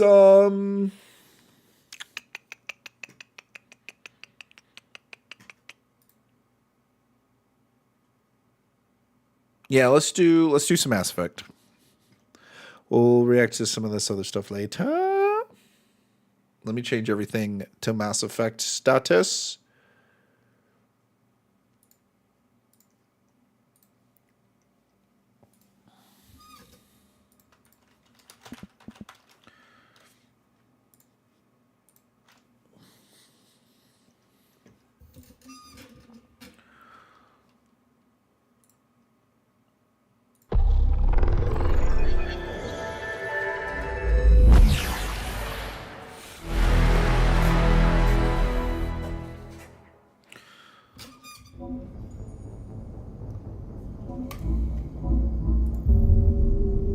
We're going to be starting Mass Effect 2, boys. We're going to be starting Mass Effect 2 up in this. Man, I'm excited. I think Mass Effect 2 is my favorite. I think it's everyone's favorite.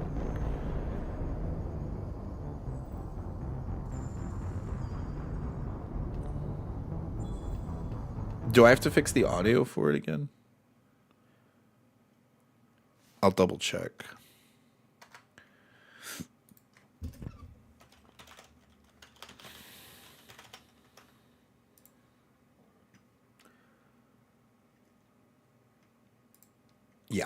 Yeah, I figured.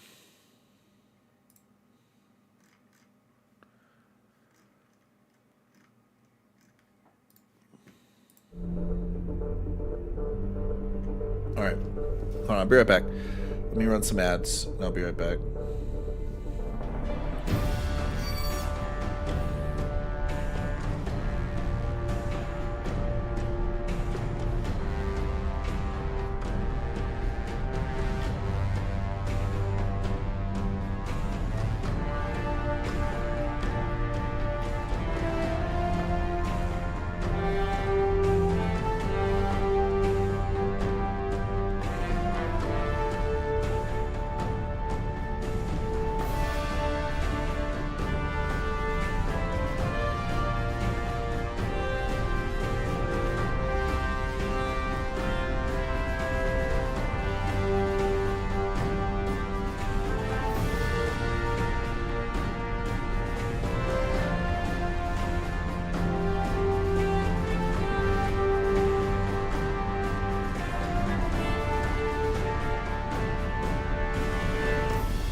All right.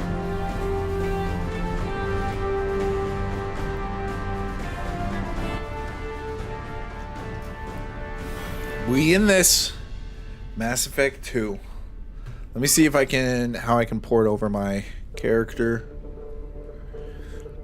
We finally here, man. This has got to be probably my favorite Mass Effect game, and I think it's everyone's favorite, but it's been years, probably over a decade since I played this game. So we'll see if that still holds up. See, it says resume because I tried starting it up before, but I didn't get that far. Import Mass Effect 1 character.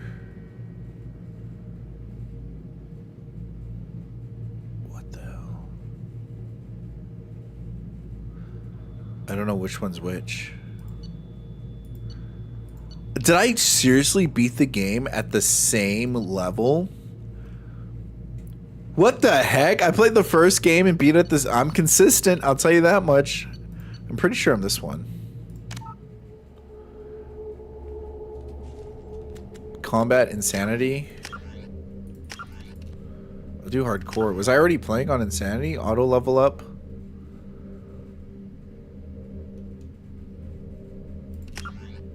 Squad only? Squad and player? I don't know what I need in the next one. I could probably change these later. Autosave on. Subtitles on. Name. Rank. Soldier. Paragon path. Rex can die on Viremir? Oh, I guess you could kill him yourself. Council was saved. Council seat.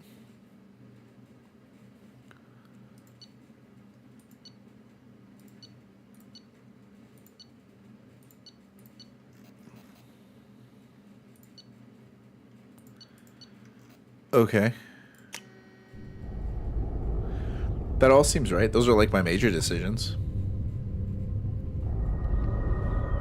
It didn't say I romance Ashley, though.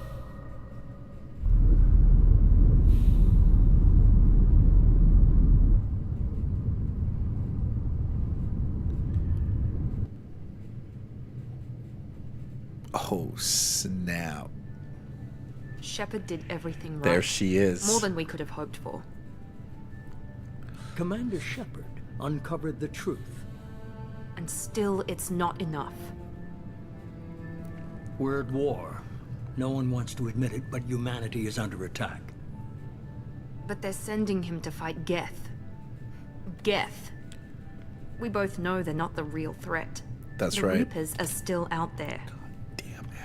And it's up I to didn't us know to if I stop could them. romance Miranda, if I would stay The loyal Council to will never Ashley, trust but Cerberus. They'll never accept our help, even after everything humanity has accomplished. But I don't Shepard, know. they'll follow him. He's a hero, a bloody icon. But he's just one man. If we lose Shepard, humanity might well follow. Then see to it that we don't lose him. 1 month after the devastating Geth attack on the Citadel, the galactic community struggles to rebuild. The Alliance fleet made a tremendous sacrifice to save the Citadel Council and earn humanity membership in their prestigious group. Now the Council is forced to respond to evidence that the Reapers, enormous machines that eradicate all organic civilizations every 50,000 years, have returned to quell. I'll never know the end of that. I'll never know. There she is. There she is.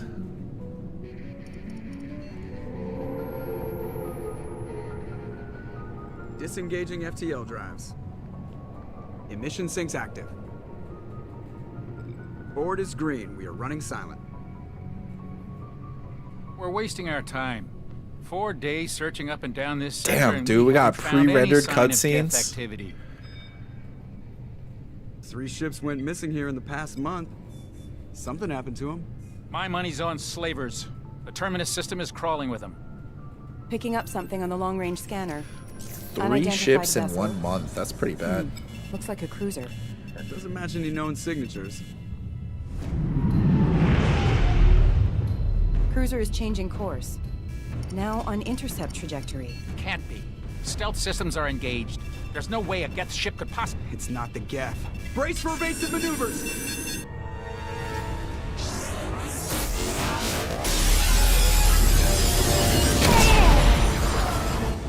That's not good. Presley. Yo, would Presley die just like that? Multiple hull breaches! Weapons offline! Somebody Who's gonna watch the ship when I walk around the Citadel? Jeez Louise, man. It's like watching an episode of Star Trek. Yo, it's Ashley! That's my girl!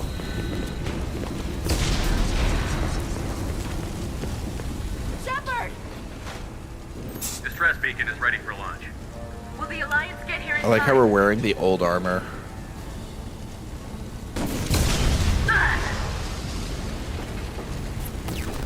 I'm not doing this just so they can find our frozen corpses. Get everyone onto the escape shuttle. Joker's still in the cockpit. He won't abandon ship. I'm not leaving either. I need you to get the crew onto the evac shuttles. I'll take care of Joker. Commander. Ashley, go. Now. Aye, aye. Damn.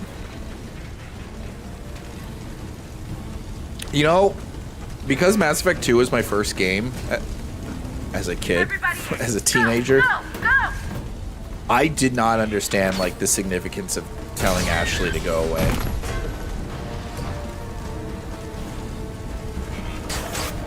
This is a big moment for everyone.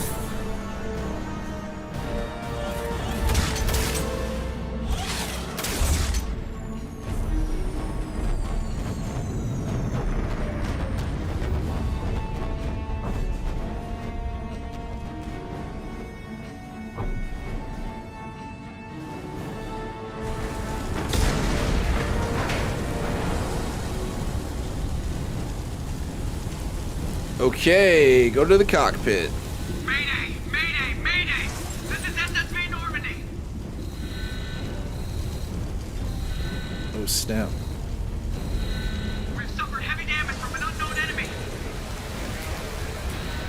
Come on, baby, hold together. Hold together. Shoot, I forgot about this. Where you actually go into space for a little bit. And you're just watching as this ship you spent so many hours with is completely and utterly destroyed in the first 2 seconds of the game opening.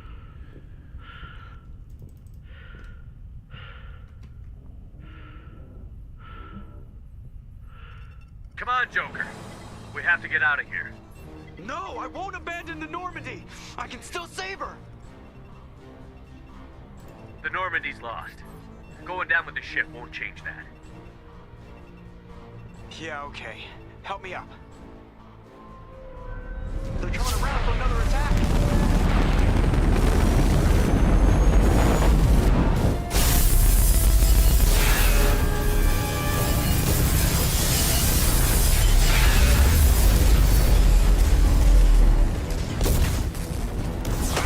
Watch the arm.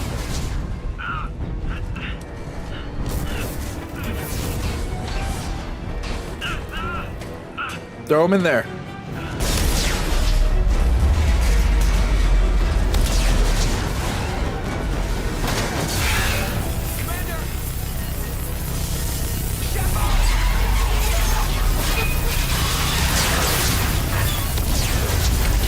Jeez Louise, man.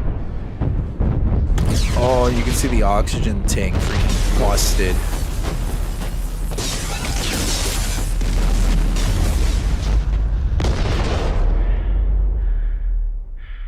Not only do they show you, like, your ship getting absolutely obliterated, you now have to watch your character suffocate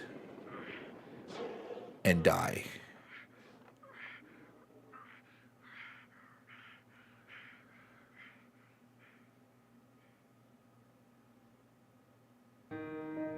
And then get pert to a crisp as he re-enters Atmo. Jeez, dude. What a brutal start to a game.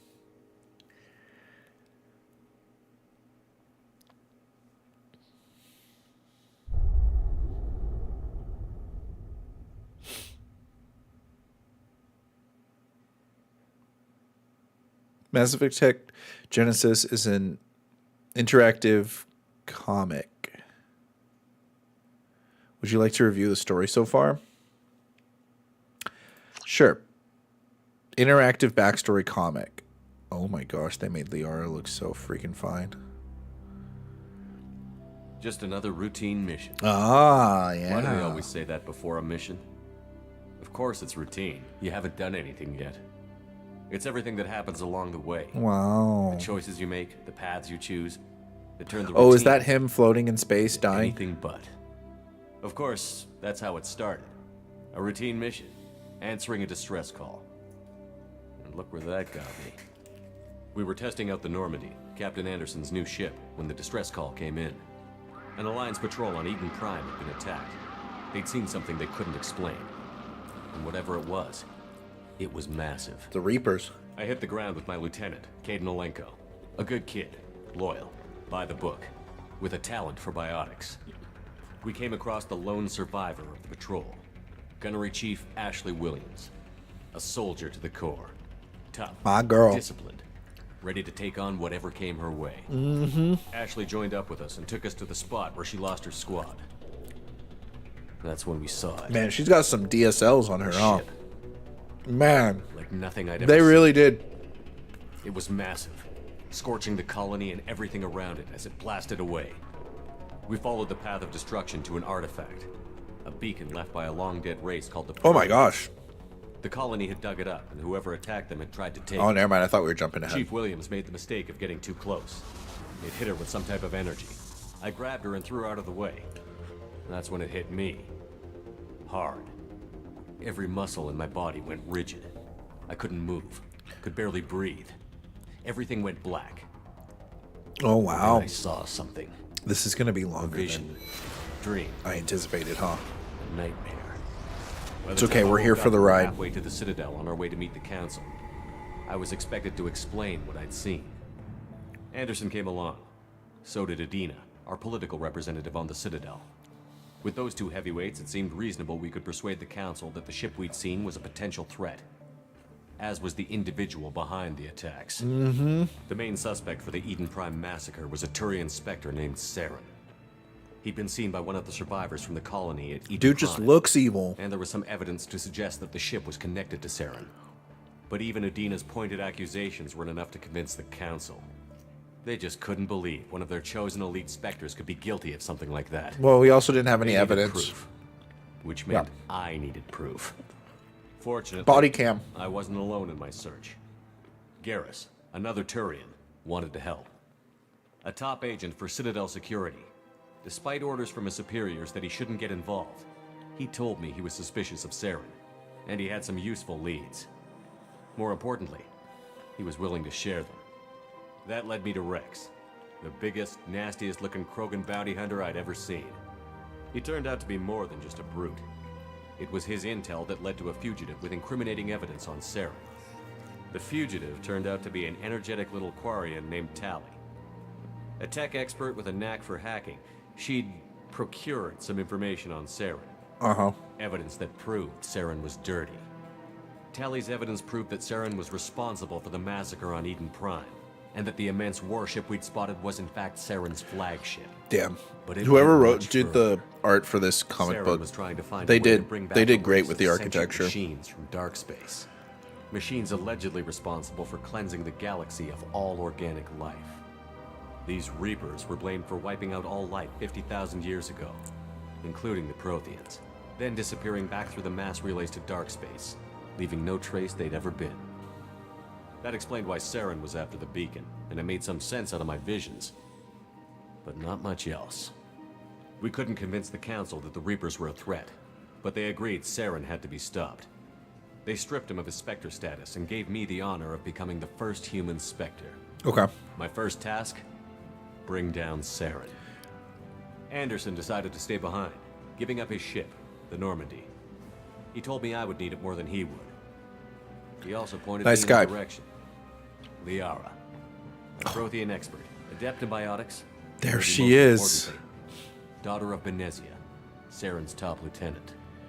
And like most Asari, as beautiful as she is intelligent, and born with a unique ability to meld with other species. My gosh. Liara was able to help me decipher some of the vision the beacon had given me. Nothing concrete. Laying it on but it thick gave me with some Liara, clues. huh? And a new appreciation for the Asari. Her technique for accessing my vision. I wonder if was Liara is unexpected, like the canonical but not at all unpleasant. romance choice because she's Ashley the only was a one that little you can. concerned about the connection Uh-oh. we shared with Liara. Uh-oh. As commander, I knew either relationship had the potential to interfere with the mission. I told Ash I wasn't interested in Liara. I had my eyes on someone else. But we agreed we wouldn't let it get in the way of our mission. Wait, is this going over my Saren. mission? Thanks to Liara's help, we had our next lead. It's going over all my choices? Saren had That I taken chose a mission Ashley? where he'd enslaved a dangerous race of insect-like creatures. Wait, that's so He cool. ordered Benezia to use the same technique Liara had used on me to extract information from the Rachni Queen. The Queen's drones were everywhere, and they weren't happy. We had to fight through hundreds of them to get to Benezia. By the time we arrived, Saren was gone. With the information. I tried to reason with Benezia, but Saren had indoctrinated her. He had somehow acquired the ability to control people's actions and wills. Look at that freaking Benezia wouldn't alien in surrender. the background trying to look sad. Liara Man, you was need to kill forced that watch damn her thing. mother die in her arms. And I was left with an angry, dangerous Rachni Queen to deal with. She claimed her drones would do no harm if I released her. But the Rachni had terrorized the galaxy before. I couldn't do it. I wouldn't doom an entire species for past sins. And the Queen was true to her word. She left and took her army of drones with her. Yep, I made that With decision. Saren's top lieutenant dead, it was quickly running out of time and places to hide. I tracked him down at his base on Vermeer, but we soon learned it was more than a base of operations. It was a breeding ground. Saren was breeding an army of Krogan. He'd found a cure for the genophage, A disease inflicted on the Krogan to prevent them from breeding and taking over the galaxy. Damn, we should have just taken that cure. Why didn't we Krogan take it? Saren was breeding were slaves. Mindless Oh, beasts that's that why. obeyed Saren's will. I had to destroy the base and all its research. Rex disagreed. Violently. Rex wanted the genophage cure for his people. I tried to convince him to help me destroy it, that these Krogan weren't real. But he wouldn't back down. Fortunately, Rex is smarter than he looks.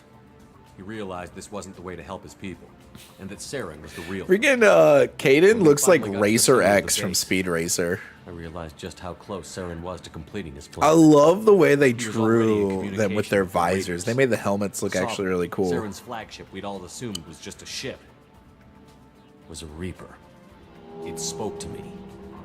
Threatened me. I could feel the menace it had for every living thing. It wanted me dead. It wanted us all dead. Yup. And I knew it was capable of doing just that. What I couldn't understand was why Saren would help it. But there was no time to think about it. Sovereign knew where we were. We had to destroy the base and get the hell out. I split up my team in 2 squads, sending Ash with one and Caden with the other as a distraction. We had a nuke, and we planned to use it. Before we could detonate the bomb, Saren showed up. We fought. That I is stopped not the him thing with he was attack riding my on. team. He was riding on a static And in shock talking with disc. him, I realized the truth.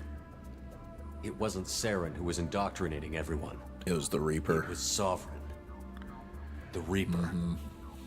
And Saren was in deeper than all of them. He tried to convince me he was still in control. Said he found a way to reduce the Reaper's influence, but he was kidding himself. Or believing the lies Sovereign was telling him. Before I could convince him to stop, he ran, leaving me just seconds to extract my squad mates. I tried, but I wasn't fast enough. See, I knew canonically Only saved Caden one was of supposed to be with the bomb. Caden was a good man, and a great soldier. But I had to choose, and I chose Ash. That was the last time Saren would slip away from me. I knew then, the next time we met, one of us would die. With my team mostly intact, we chased Saren and his army to Ilos, a long-lost planet that had once belonged to the Protheans. As we prepared for what we knew would be a desperate fight, I spoke to my crew. We were just one ship, against Saren's growing army. I assured them all that despite the odds, we could defeat him. But Ash saw through my words. She knew I was hurting after Caden's death. She could sense my doubts. Yep. We both knew this mission could be our last. Bro, are they gonna Until that show? moment, we put our feelings aside for the sake of that mission. Are we But gonna why see? wait? We gave in to each other, and it was perfect. While it lasted. We arrived on Damn, Ilos we close didn't get to see behind no Saren. Ash booty or nothing, Once man. on the What the planet, we heck? discovered a Prothean databank that helped me put the final pieces of my Get vision my together. hopes up. The Reapers had come 50,000 years ago, and every 50,000 years before that, each time purging the galaxy of life. That's all it takes is The 50,000 Protheans had years. fought and died. That just seems so like short. Every species before them, but a few survived long enough to leave a parting gift. The Protheans had discovered that the Citadel was the key to controlling the mass relays. By sabotaging the Citadel, they found a way to close the relays to dark space, slowing the Reapers' return, giving us the time we needed to find a solution to stop the Reapers once and for all. Saren knew this. He was leading his army to take control of the Citadel and re-establish the relays to dark space, bringing the waiting Reapers here to destroy us all. We followed him to the Citadel. It was intact. Dang, those things heavily are damaged. freaking bleeding red He blood. had caught the Council fleets by surprise, and they were only now regrouping. And with Sovereign as his flagship. What the heck is Garrus doing, man? He's freaking jumping in there. But Saren was done running, and I was done chasing him. As the Alliance and Citadel fleets battled Saren's army outside, I cornered the Turian bastard in the Citadel tower and confronted him. He died believing that the Reapers would save him. As I fought to regain control of the Citadel, Not the Council's really. flagship, the Destiny Ascension, fell under attack. Despite Saren's death, Sovereign and Saren's army continued to fight. The Council was aboard the Destiny Ascension, and they were requesting assistance. But I knew in order to help them, I would have to put our Human Alliance fleet in jeopardy. The Council had to be saved. They represented the hearts and minds of the galactic community. Without them, the fleets would be in disarray. Even with the Citadel back in my control, Saren defeated, and the Normandy leading the combined galactic fleet. The battle against Sovereign, a single Reaper, was relentless. It took the combined fleets of humanity and the other races, but in the end, Sovereign fell. That's right. But the costs were immense. While humanity's efforts in the war earned us our first seat on the Council, it was a hollow victory. The Reapers were still out there. I knew the fight was far from over, but as the one who'd led the fight against Saren, I was given new responsibilities. The choice of humanity's first counselor was left for me to decide. I mean, it was advised. A lifetime politician. Ruthless and ambitious, he would easily navigate the political landmines that would soon be put in front of him. The other choice? Captain Anderson, the career soldier. Tough but fair, but a friend, and someone I could trust. Damn, nepotism Both really goes a great long leaders way, in huh? their own right. Anderson didn't want the job, which was a sure sign he'd be perfect for it. No ambition to get in the way. The war was over. The threat had passed. In time, the Council would rebuild itself. The Citadel could be repaired. Even the pain of lost friends would fade. But none of that mattered if the Reapers were still out there. And if they were all as powerful as Sovereign, we had to find a way to stop them. I had to find a way. I gathered my crew, took my ship, and then got and went in search of blown answers. out of the freaking Officially, the skies. Council would only say I was assigned to cleanup duty, rooting out any remnants of Saren's army. Just another routine mission.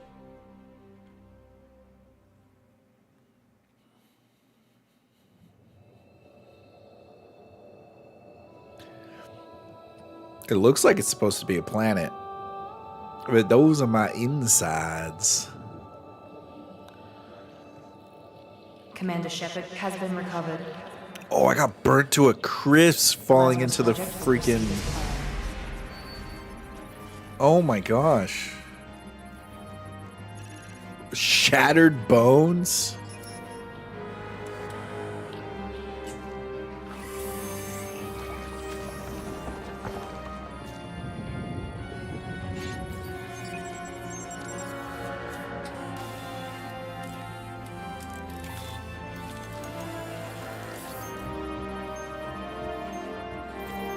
Holy crap.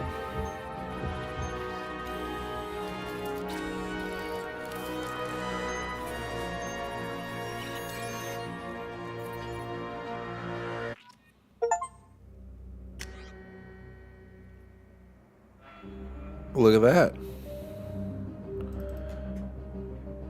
Accept imported face.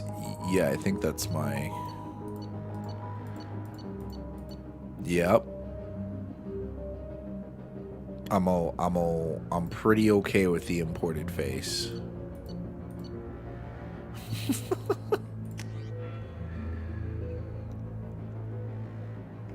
Soldier? Infiltrator? Damn, we could change it up. We're a new man. We're a new person. Vanguard. Outfitted. Nah, we go... Whoa, whoa, whoa, whoa, whoa, whoa, whoa, whoa, whoa, whoa, whoa. No, we go in soldier. We go soldier every time, all the time. 400. Yep, this is my person. Unable to change any of these settings. Oh my gosh. Confirmed.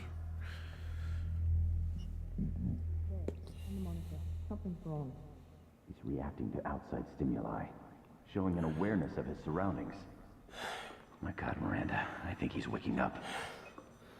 Damn, that's a nice face to wake up to. That, He's not ready. not so Give him a much. sedative. Shepard, Wait. don't try to move. Just lie still. Try to stay calm. Heart rate's still climbing. Brain activity is off the charts. Stats pushing into the red zone. It's not working. Another dose. Now. Heart rate dropping. Stats falling back into Though that's happening when I broke my arm and they had to give me surgery. Waking up after surgery is so bizarre.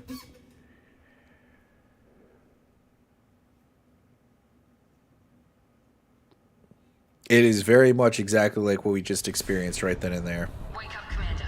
Nope.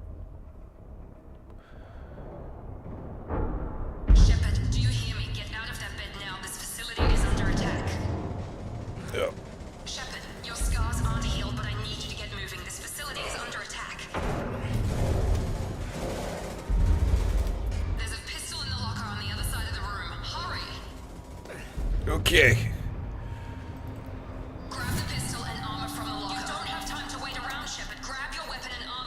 Damn, this armor looks good.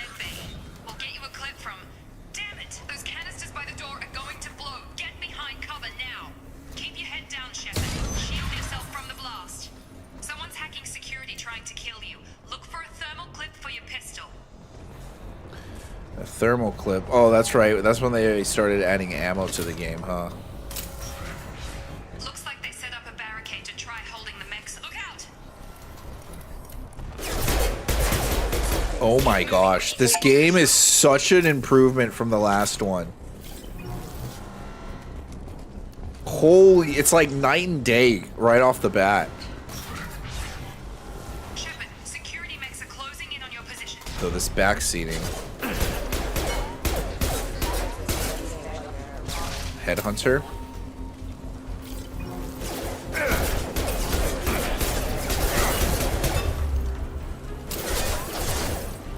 I can't, this isn't like Gears of War where I can blind fire.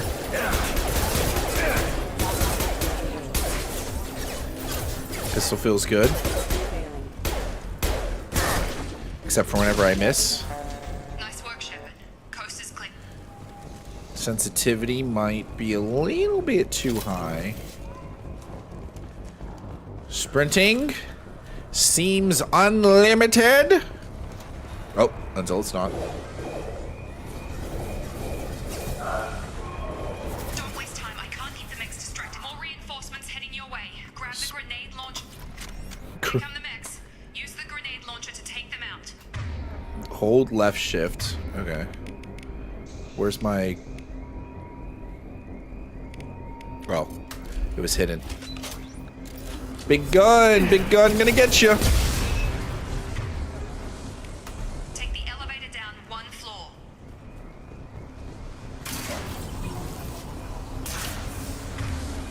She's gonna be like, you have to run through the fire. Hurry, get to the door, run. I don't think, does that ever happen again in the video game? Like, where I have to like run through traps kind of like that? Don't worry, pretty lady. I'm on my way. Dang, 1,200 credits just like that. This project is astronomical. Over 4 billion. Progress is slow, but subject shows signs of I like how we get to see her face. are again functional and there are signs of rudimentary neurological activity. In an effort to accelerate the process, we've moved from simple organic reconstruction of the subject. To biosynthetic fusion.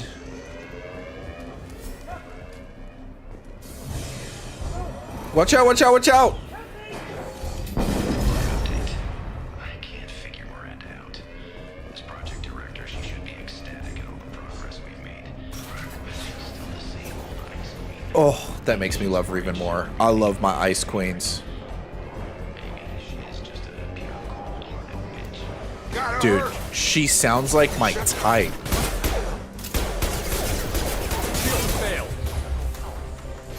Get over here!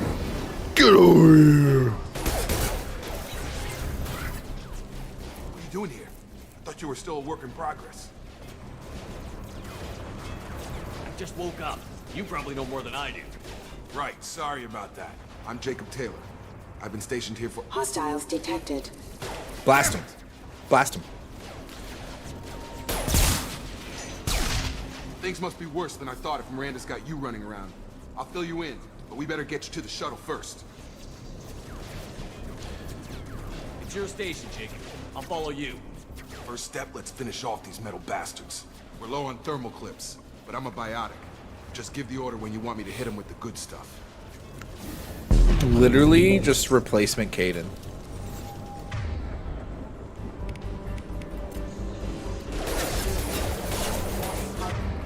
Oh, he's down here instead. Interesting. I'm so used to playing this on controller that I don't really...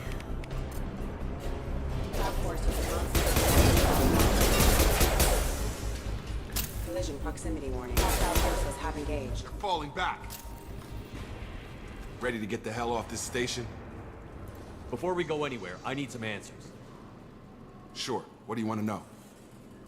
You said they spent 2 years rebuilding me? How bad were my injuries? I'm no doctor, but it was bad. When I first saw you, you were nothing but meat and tubes. Anywhere else, they'd have put you in a coffin. Project Lazarus was different. Cutting-edge technology. What can you tell me about the project? Were there other test subjects? Project Lazarus only had one subject. The whole point was to bring you back. Just you. Even that was a challenge. 2 years. All the top scientists. Best technology money could buy. Jeez Louise, man. I forgot it was 2 years. The last thing I remember is the Normandy blowing up. Did anyone else make it? Just about everybody survived. A few servicemen from the lower decks didn't get out. Navigator Presley was killed by an explosion. But everyone else, including the non-Alliance crew, the Asari, Liara, and the Quarian, they all made it out alive. Do you know what any of them are doing now? I don't know, Commander. It's been 2 years. They've moved on. Left the Alliance. Could be anywhere. They were my team. If they knew I was alive, they'd come back. Maybe you can track them down after we get off the station. If we get off the station. Yo, don't talk like that. Come on, What's let's the go. quickest way to those shuttles? Oh, I should have asked about Depends where the Miranda and mechs are stuff. thickest. It's probably best if we... Check. I got what I needed to know. Once we're no longer in harm's way, we can ask the big questions. I'm here with Commander Shepard. Just took out a wave of mechs over in D-Wing. Shepard's alive? How the hell? Never mind. You need to get him out of there. Get to Wilson. the and head for the network control room. Roger that, Wilson. Wilson. Stay on this frequency. Let's get out of here. You bet. We can get into the service tunnels through this door. I guess I could move my camera here. And then we have everything we could want. It's a lot of, oh, those are bullet holes. Sleep mode ended. Damn it, Wilson. This room is crawling. The whole station is crawling with mechs. I'm doing the best I can. Funny how they woke up from sleep mode, huh? Funny how that worked out, Wilson. Wilson, find us another route. Oh, God. They found me. Help. Wilson, where are you? Oh. Hurry. They're out of control. Oh wait, maybe I'm remembering wrong. Maybe it wasn't Wilson. Maybe he's actually tricking me. Why would I want to sit here and listen to this if Wilson just talked about how he was about to die? Shepard, down here. Bastards got me in the leg. You were there the first time I regained consciousness. Yeah, that was me. How about we talk about this after we fix my leg? Should be some Metagel in the first aid station on the wall. Hopefully there's enough to get him up and moving again. Grab the Metagel from the first aid station on the wall. So crazy. Did the first game have a tutorial like this? I don't remember the first game having such a tutorial. Wilson's hurt. Bad. He needs help.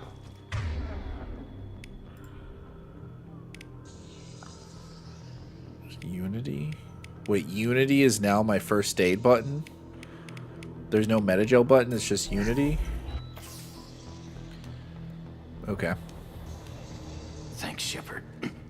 Never thought you'd save my life. Guess that makes us even now. I thought maybe I could shut down the security mechs, but whoever did this fried the whole system. Completely irreversible. We didn't ask what you were doing. Why do you even have security mech clearance? You were in the bio wing. Weren't you listening? I came here to try and fix this. Besides, I was shot. How do you explain that? You're all strangers to me. Let's get someplace safe, then we'll sort out whose fault it is. Right, Shepard. We need to find Miranda. We can't leave her behind. Forget about Miranda. She was over in D-Wing. The mechs were all over that sector. There's no way she survived. A bunch of mechs won't drop Miranda. She's alive. Then where is she? Why haven't we heard from her? There are only two possible explanations. She's either dead, or she's a traitor.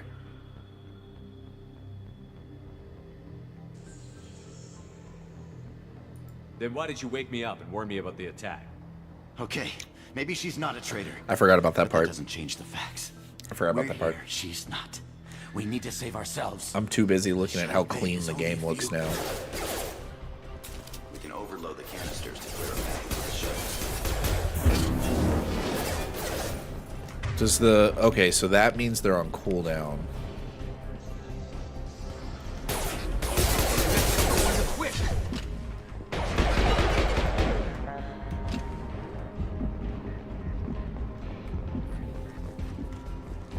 Oh, these are the explosive crates. I see. That's it. He was using them as cover. I didn't even think to blow them We up. took him down, but this is getting tense. Shepard, if I tell you who we work for, will you trust me? This really isn't the time, Jacob. We won't make it if he's expecting Yeah, a shot in the considering what I learned in the first game. The Lazarus Project, the program that rebuilt you. It's funded and controlled by Cerberus. The gatekeepers of this galaxy. I wiped out my share of Cerberus projects when I was a Spectre. Back then, they were trying to kill me. Why the change of heart? There you go. Those answers are way above my pay grade. But basically, things change. The Alliance declared you dead. They gave up. Cerberus spent a fortune to bring you back. Look, I'd be suspicious too. But right now, we have to work together. I thought you deserved to know what's what. Once we're off the station, I'll take you to the Elusive Man. He'll explain everything. I promise.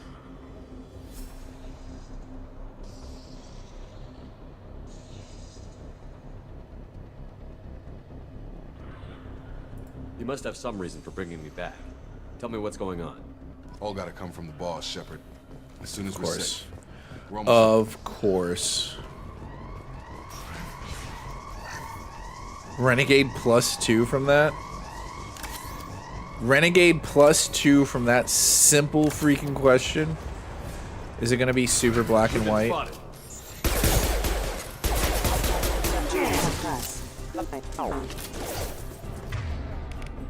Have a nice trip!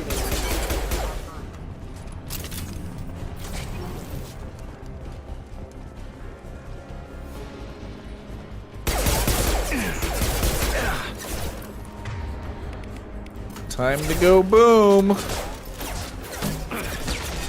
Or not, you know. Or, you know, just... Why are you... Oh my gosh. Oh my gosh. That's just terrible. Okay, we don't have a lock on them. Let me get a lock on them.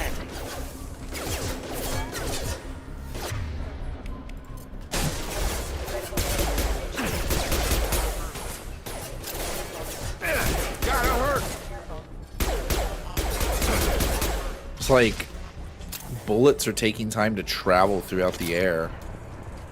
Completely throwing me off.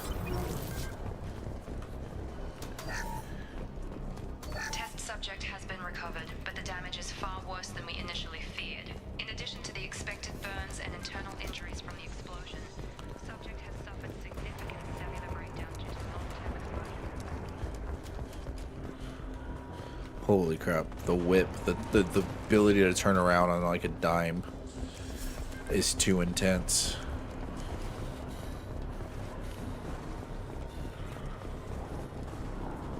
Is this it? We just take the Cerberus shuttle and get out?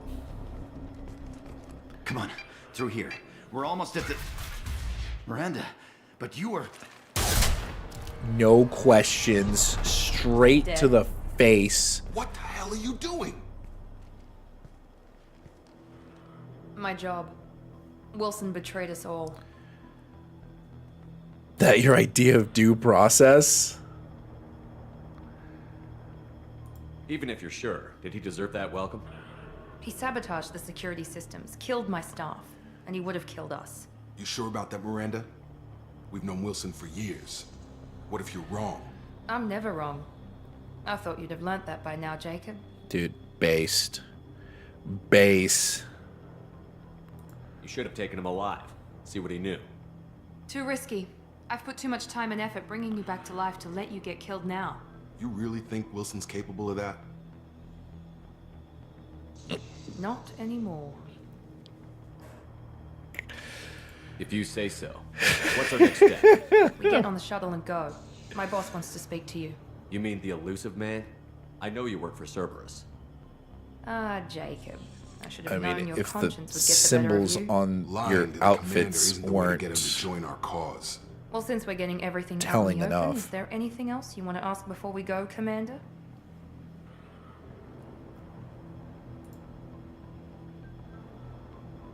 Convenient that you show up as we're leaving.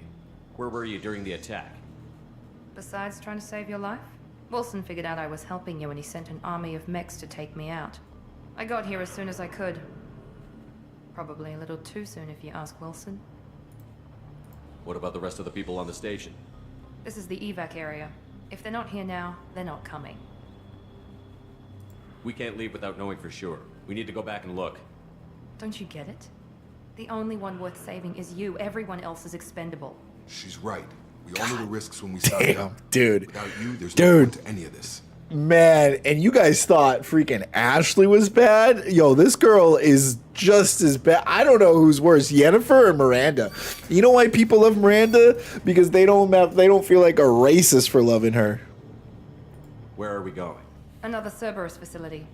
The elusive man is waiting for you there. I'm not sure I trust you. This is the only shuttle off the station. You want to stay and rot with the mechs? Be my guest. You're the Lazarus Project's director, aren't you? That's right. I put 2 years of my life into this project. Into you. What does Cerberus want from me? Maybe you should ask the elusive man when you meet him. He poured virtually unlimited resources into Lazarus. Obviously, he has some kind of plan for you. I've had enough of this station. All right. This is why I don't ask questions. Come on. Because a lot of times I just don't get answers, and I get all the answers I need whenever I freaking go down the main story anyways. It ends up just being redundancy, those questions. Before you meet with the elusive man, we need to ask a few questions to evaluate your condition. Come on, Miranda. More tests? Shepard took down those mechs without any trouble. That has to be good enough. It's been 2 years since the attack. The elusive man needs to know that Shepard's personality and memories are intact. Ask the questions. This is a waste of time. I feel as good as ever. The sooner we start, the sooner we can be done. How do you know Start with you personal are history. you? Okay. Records show you grew up on Earth. Tough environment, no parents. You enlisted and won a medal fighting Batarians during the Skillian Blitz. Do you remember that? A lot of lives depended on me holding that position. I did what I had to. However you want to put it, it was damn impressive. I had friends who were there. Satisfied, Miranda? Almost. Let's try something more recent. Vermeer, where you destroyed Saren's cloning facility. You had to leave one of your squad behind to die in the blast. Lieutenant Caden Alenko was killed in action. It was your call. Why did you leave him behind? I left a friend to die that day, and I didn't do it casually. But I had to save as many people as I could. Caden gave his life for the rest of the team. Without him, I couldn't have stopped Saren. He died a hero. I understand, Commander. And I wasn't judging your decision. Everybody at Cerberus knows that It's cloning so facility had to interesting. be destroyed. There are other tests we really should run. Come on, Miranda. Enough with the quizzes. The memories are there, and I can vouch for Shepard's combat skills personally. I suppose you're right. Coming We'll at have this to hope after elusive playing the man first accepts Our game, little field test as evidence enough. there's just so much anticipation and curiosity as to what's happening. Where is this going? Why is this happening? It's so funny because I don't even remember a good chunk of the middle of this game. I just remember the collectors, and that's basically it. And I remember the companions. There's no need. I mean, we've already talked to them. Customized gear. What? Do I have, like, all the DLC? Yeah. Oh, yeah. Oh, yeah. The leather outfit. That's right. No helmet. Oh, my gosh. Recon hood. Oh, I don't have the... I don't have any of the other stuff yet. I'm not going to worry about the thing. Casual appearance, though. Bro, can I put everyone in their casual appearance? Okay. We'll worry about that later.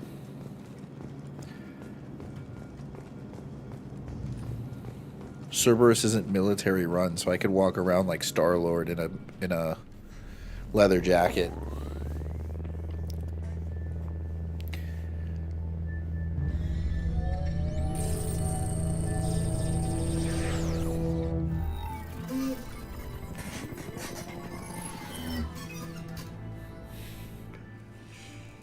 Commander Shepard.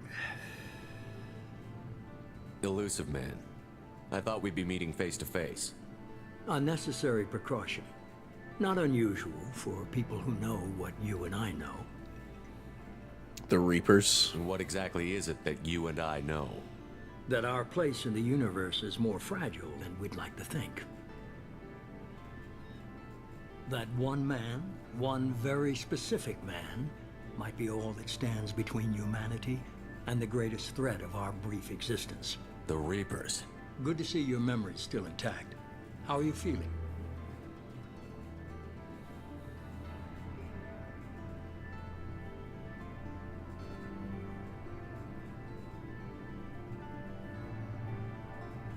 You need to earn the right to ask me those kinds of questions. Cerberus isn't as evil as you believe. You and I are on the same side. We just have different methods. Cut to the chase. What are the Reapers doing that made you decide to bring me back? We're at war. No one wants to admit it, but humanity is under attack. While you've been sleeping, entire colonies have been disappearing. More human colonies We believe disappearing? there's someone working for the Reapers, just as Saren and the Geth aided Sovereign. You've seen it yourself. You bested all of them. That's just one reason we chose you. Fighting a war doesn't seem like Cerberus. Why are you involved? We're committed to the advancement and preservation of humanity. If the Reapers are targeting us, There trying you to go. wipe us out, There you go. Cerberus will stop them. That's If we right. wait for politicians or the Alliance to act, no more human colonies will be left.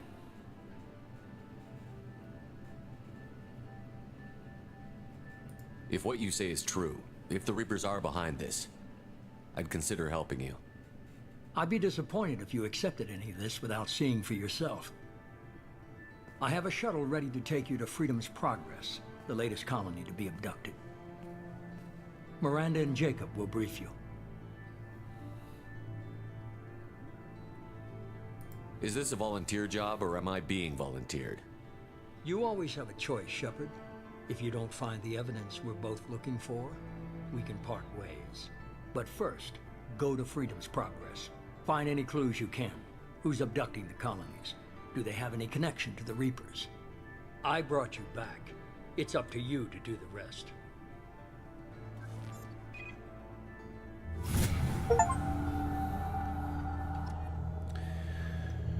Well, there you go.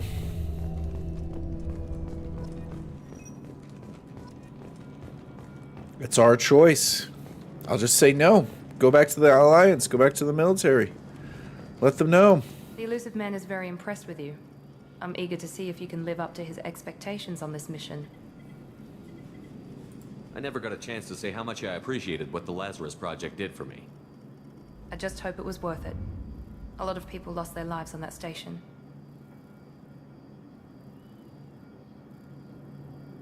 We have to work together here.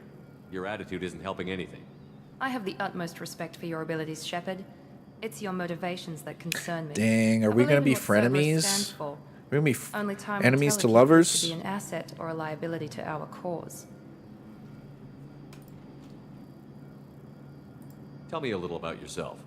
Worried about my qualifications? I can crush a mech with my biotics or shoot its head off at 100 yards. Take your pick. I don't know if she does either of those. I think she usually just uses a pistol and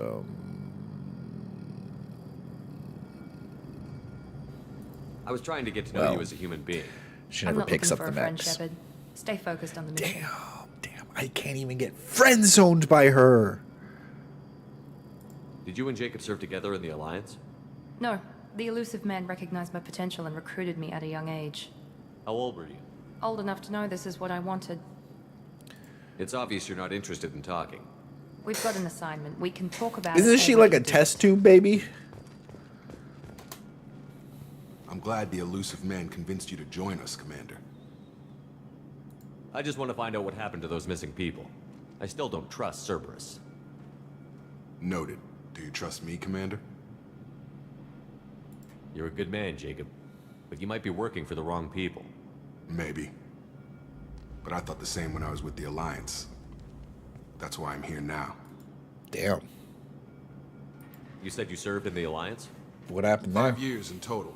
Stationed all over the galaxy. Even spent a couple of years as a Corsair. I've never heard of the Corsairs. It was an Alliance initiative. They hired independent starship captains and used them for missions that fell outside official Alliance jurisdiction. Technically, snap! we weren't part of the Alliance. If we Some ever got Black caught, Ops they couldn't stuff? disavow any knowledge of us. We were supposed to be free from restrictions and rules, but there was still enough red tape to sink a cruiser. It's like a Spectre. I finally just gave up. Damn, that sucks. That actually does suck. Imagine being a dog off the leash, but still having to hold on to a shock collar.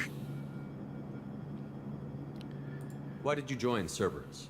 I guess I just got tired of never making a difference.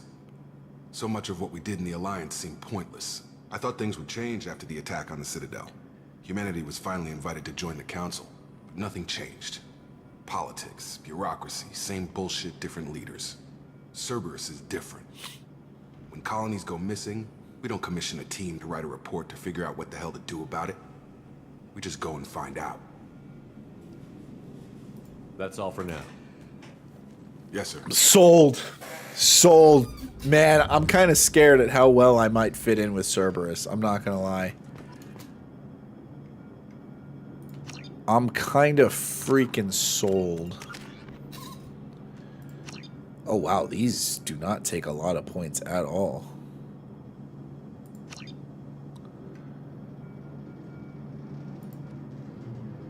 It requires adrenaline rank 2.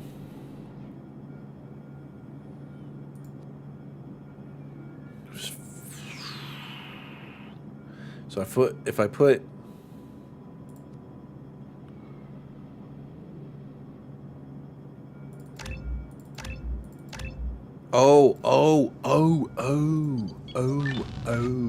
it's 1, 2, 3. It's 1, 2, 3. Okay, not 1, 2, 3. Okay, that makes way more sense.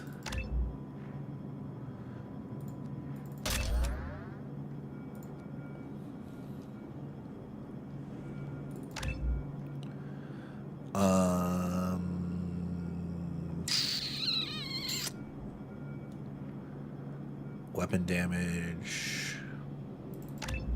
Cool. Cool. Very simplistic.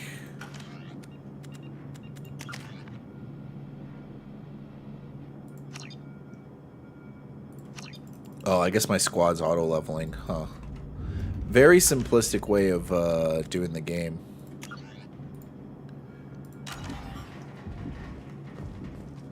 All right. Doors open. I literally just leveled up.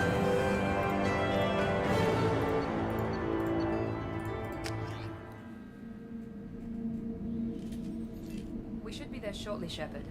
The elusive man put us under your command. Do you have any orders?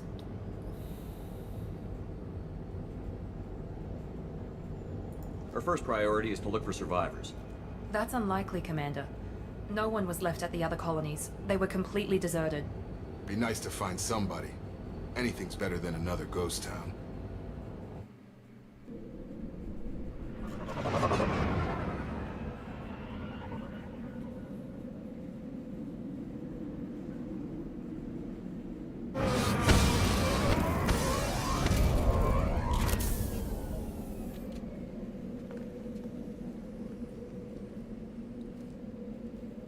All right, first mission up. New weapon. Hello. Beautiful. How do I... You bet. Got it. Sorry, guys. There we go. It's that. Oh, that's not X. Sure thing. Moving. On it. Right behind you. Alright, I guess we'll never learn how to put away my gun. I have to look for that later. Looks like everyone just got up and left right in the middle of dinner. Yeah, that is kind of creepy, huh? Okay, hold on. I'm gonna pause right here.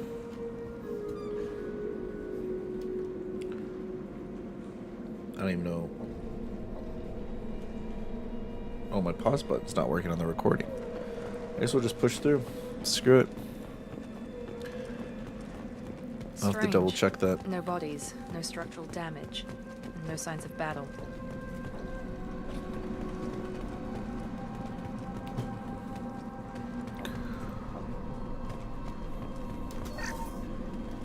$1,000 credits.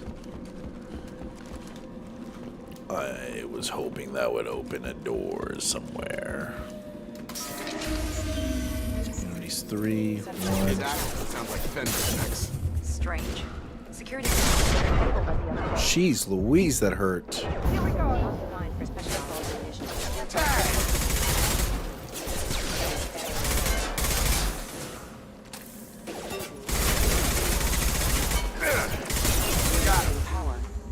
Activity.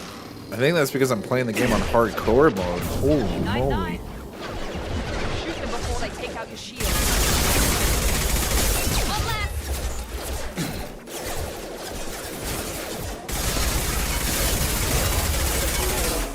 See how fast we can switch weapons in this game. Damn it, Shepard! One left! Okay, so they only have the one gun, but I get all the guns. I prefer that over the first game, wherever like I had to share guns with all these people. We're not alone here. And it made me feel less of a soldier. The only thing that made me a soldier was like my abilities. But the fact now that it's like, okay, I get all the guns and they only get some of the guns. I'll take that. Ooh, highlight individual note. I'll figure it out. Oh yeah, we've done this game before. What the?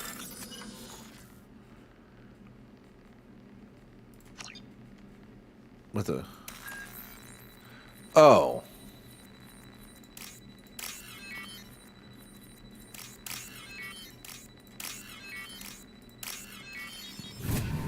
I did it differently. I was too eager. I did it wrong. I was like, yeah, just click the buttons. Click and find. It was find and click, actually.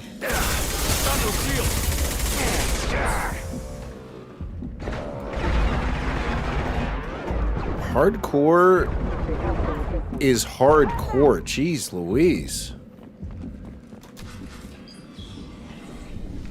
Stop right there! Praza, you said you'd let me handle this. Wait, Shepard? I'm not taking any chances with Cerberus operatives. Put those weapons down! Shepard? Is that...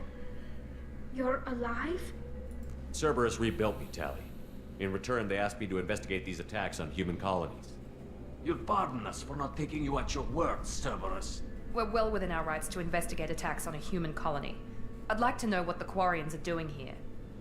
Weapons down, Praza. Whatever's going on here, I don't think we need another fight. Yeah, didn't they hear the gunshots right outside their room? Here on pilgrimage. His name was Vitor. We came to find him.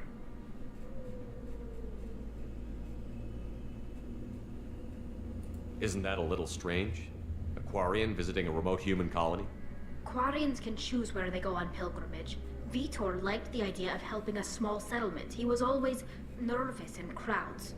She means that he was unstable. Combine that with damage to his CO2 scrubbers and an infection from an open-air exposure, and he's likely delirious. When he saw us landing, he hid in a warehouse on the far side of town. We suspect he also programmed the mechs to attack anything that moved. Vitor's the only one who can tell us what happened here. We should work together to find him. Good idea. You'll need 2 teams to get past the drones anyway. Now we're working with Cerberus? No, Praza, you're working for me. If you can't follow orders, go wait on the ship. Head for the warehouse through the center of the colony. We'll circle around. Straightforward and to the point. See, this is how you right strong women for men. All right, not whatever they were doing in the Halo Devolved version of the game. Why do you hate Cerberus? Okay, we know why we hate Cerberus. Make sure to keep in radio contact. Will do. Good luck, Shepard. See you on the far side.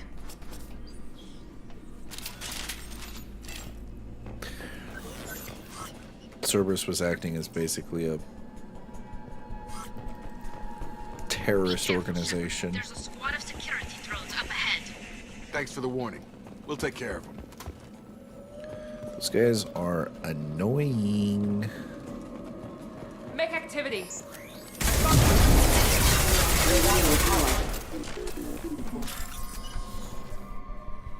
Connect the pins. Okay, start bypassing.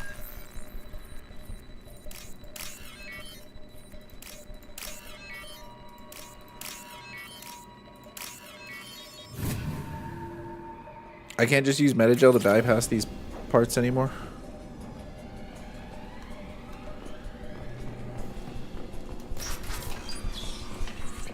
I know I'm gonna die. I really know I'm gonna die on this freaking...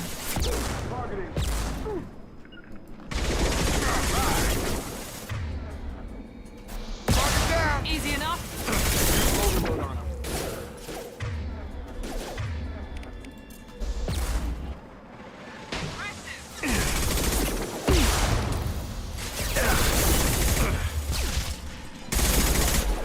When they run out of shields, they just run out. Oh wait, I can take care of shields.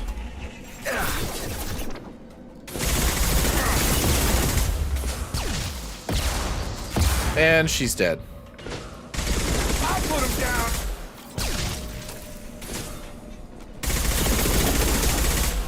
Got him. Will she get back up if... Yep, she does. Shepard, I don't know how I feel about this auto healing. told them to wait, but they wouldn't listen. They want to find Vitor and take him away before you get here. Why? We should have expected this. Come on. We can still catch them. They really... Talia, you gotta put these men... You gotta put them under heal.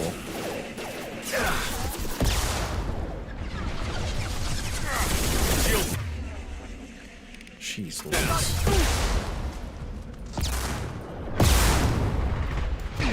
There we go. Holy moly. What other guns do I have?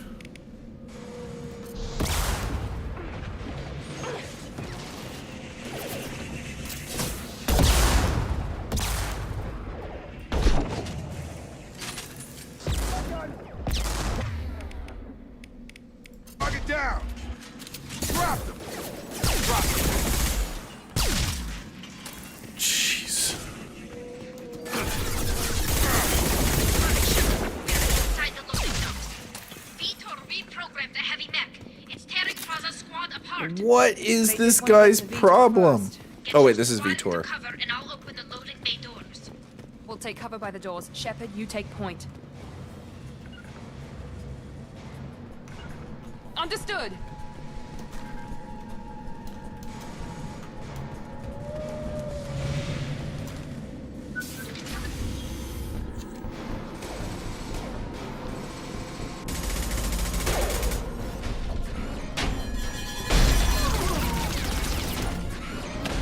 Well, saves me the trouble of killing them. Jeez Louise, man. That obliterated that person.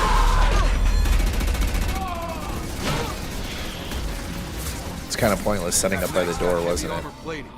Those Quarians never stood a chance.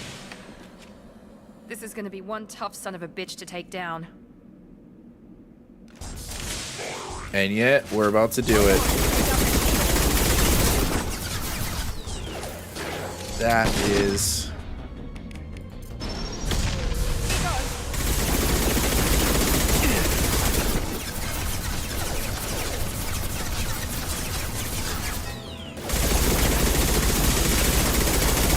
Okay, this is just ridiculous. I'm not gonna play this game on hard mode if all it is just enemies are tougher, react faster, have upgraded weapons, and use powers more frequently. Want bigger challenge. Enemies are extremely tough, react quickly, significant upgrade. Yeah, I'm not going to do this if it's just like default bullet sponge mode. I hate bullet sponge enemies. As is. Making someone with more health does not make the game that much more interesting.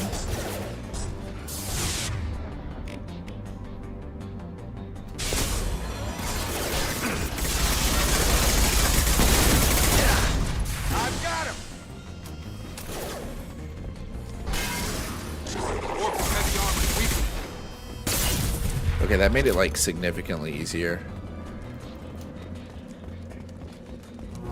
It said for people, hold on, let me look at those options again.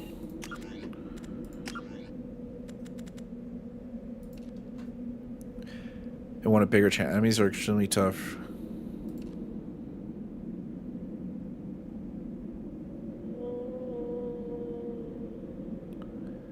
Complete the game on hardcore difficulty.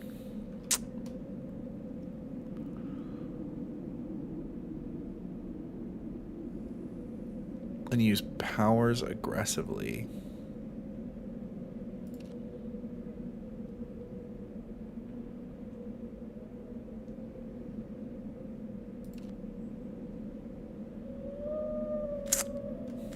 Now I don't know. I didn't like the bullet sponginess of the game. I really didn't. Now what's this? So we'll see if that changes. We'll see if the game becomes too easy. If the game's too easy, then I'll leave it and...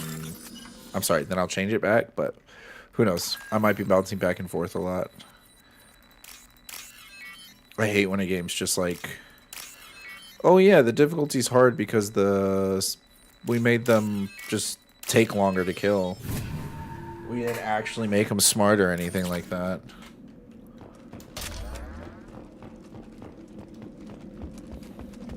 Okay, I got heavy weapon ammo. Would have been useful beforehand, you know, but... Are you the dude? This is your chance to go find Vitor while I tend to the wounded, Shepard. He's probably somewhere in the back of the loading bay.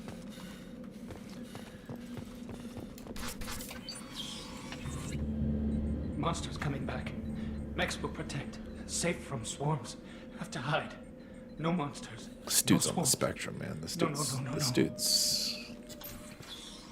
Vitor? No, Vitor. Not here. Swarms can't find. Monsters coming. Have to hide. Nobody's gonna hurt you anymore. I don't think he can hear you, Commander.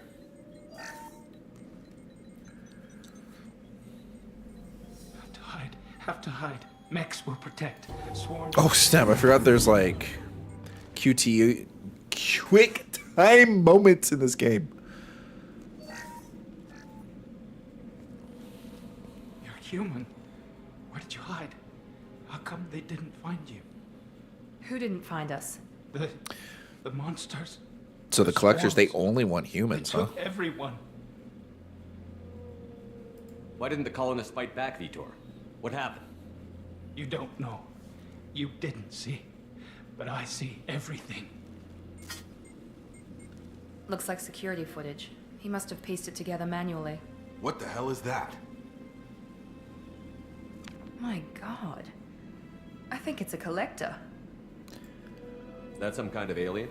They're a species from somewhere beyond the Omega-4 relay. Only a few people have ever seen one in person. They usually work through intermediaries, like slavers or hired mercenaries. If they're involved with the Reapers somehow, it could explain what happened to the colonies. Yeah, they would have been hit Collectors first by have the advanced Reapers. Technology. They could have a weapon that disables an entire settlement at once. The Seeker swarms.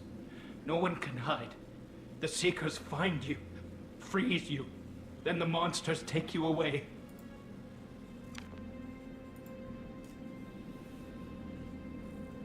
Tell me more about these swarms. It's how they find you. Seeker clouds, machines like tiny insects. They go everywhere. They find you, then they sting you, freeze you. Sounds like miniature probes, maybe. Find victims, then immobilize them with a stasis field or nerve toxin. What happened next? The monsters took the people onto the ship, and then they left. The ship flew away. But they'll be back for me. No one escapes. I think that's probably all we're getting out of him, Commander. We appreciate what you told us. You were very helpful. I studied them. The monsters. The swarms. I recorded them with my Omni tool. Lots of readings. Electromagnetic. Dark energy. We need to get this data to the elusive man. Grab the Quarian and call the shuttle to come pick us up. What? Vitor is injured. He needs treatment, not an interrogation. We won't hurt him. We just need to see if he knows anything else. He'll be returned unharmed. Your people tried to betray us once already. If we give him to you, we'll never get the intel we need. Praza was an idiot, and he and his men paid for it. You're welcome to take Vitor's Omnitool data, but please, just let me take him. You don't have to take Vitor and go. We could work together, just like old times. I'm still Just trying like to old accept that times. you're even It was alive. like yesterday And you're for with us. Cerberus. I've got responsibilities now. I've got a mission of my own. I can't walk away from that. Not even for you. He's traumatized and he needs medical care.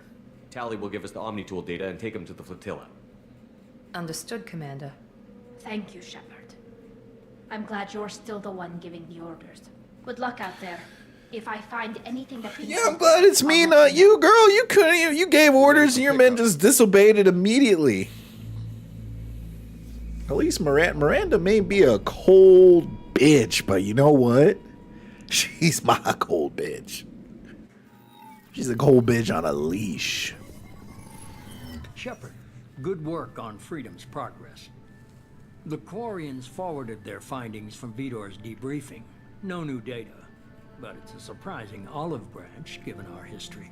You and I have different methods, but I can't argue with your results. That's right. You ever think about playing nice once in a while?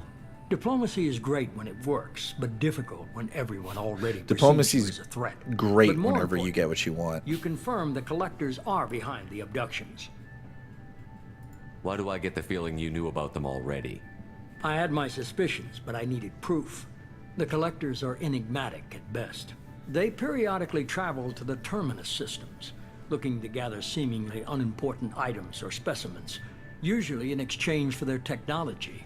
When their transactions are complete, they disappear as quickly as they arrived, back beyond the unmapped Omega-4 relay. Until now, we've had no evidence of direct aggression by the collectors. Why is the Omega-4 relay unmapped? What do we know about it? Only that no ship passing through it has ever returned. Ooh, it's Our like best it's guess like going is to that the relay Sith reacts planet differently where to collector Emperor vessels, Palpatine allowing is. them safe passage. If they can manipulate relays, that's just further evidence of the connection with the Reapers. Any ideas on why they've shifted their focus to humans? If they're agents for the Reapers, it could be any number of reasons. Obviously, humanity played a huge role in Sovereign's destruction. That might have been enough to draw their attention. What really concerns me is why they bother abducting the colonists. Once the humans are paralyzed, why not just kill them?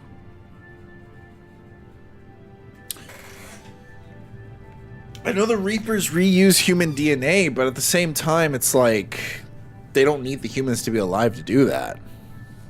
What are the collectors getting from these deals? The collectors aren't very forthcoming about their motives. Generally, they seek out species with rare genetic mutations or abnormalities. They pay slavers and merc groups exorbitant sums to obtain these specimens, and then they leave. But they've never targeted a single species before, and the previous sample sizes were in the dozens, not the tens of thousands. Jesus. You're holding something back. How do you know the Reapers are involved? The patterns are there, buried in the data. The Council Going and the after Alliance want colonies. to believe the Reaper threat died with Sovereign. Using You and I know better. I won't wait until the Reapers are on the not a march. surrogate, but You using take the basically fight to a them. puppet to do their bidding for them. Reapers are stuck out in space. they have no way of getting to us anytime soon without the mass relays. So it's almost like they're softening us up. Or doing what they can till they get here. But why? Why this way? It made sense with Sovereign, because it was like Sovereign was a scout ship checking to see if 50,000 years had made more organics, and then basically was like, all right, I'm gonna go ahead and call my brothers here. Oh, it's right. They have no way of calling us. They have no way of calling the rest of the fleet to show up. Okay, I think I get it. If this is a war, I'll need an army. Or a really good team. I've already compiled a list of soldiers, scientists, and mercenaries. You'll get dossiers on the best of them. Finding them and convincing them to work with you could be challenging, but you're a natural leader. I'll continue to track the collectors. When they make their next appearance, I'll notify you and your team. Be ready. Keep your list. I want people I trust. The ones who helped me stop Saren and the Geth. That was 2 years ago, Commander. Most of them have moved on, or their allegiances have changed. What about Ashley? Where's Ashley Williams?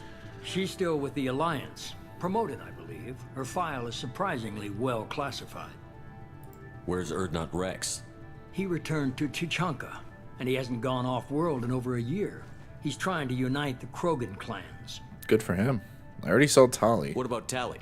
She already helped us on Freedom's Progress. That was unexpected. I need more intel before I'll commit to that. Where's Garrus Vakarian? The Turian disappeared a few months after you were declared dead. Even we haven't been able to locate him. Damn. Where's Liara Tassoni? She's on Ilium. My sources say that she's working for the Shadow Broker. If so, she can't be trusted. Okay, I get it. They're not available. You're a leader, Shepard. You'll get who you need. I'm still a Spectre. Maybe I can get the Council to help us out. If you think you can convince them, by all means. Just remember, you've been gone a long time. Things have changed. You worry about the Collectors. I'll make sure my team's ready. Good. 2 things before you go. First, head to Omega and find Mordin Solus. He's a brilliant Solarian scientist. That's our boy Mordin. Suggests he may know how to counteract the Collector's paralyzing Seeker swarms. Sounds good. What else? I found a pilot I think you might like. I hear he's one of the best. Someone you can trust.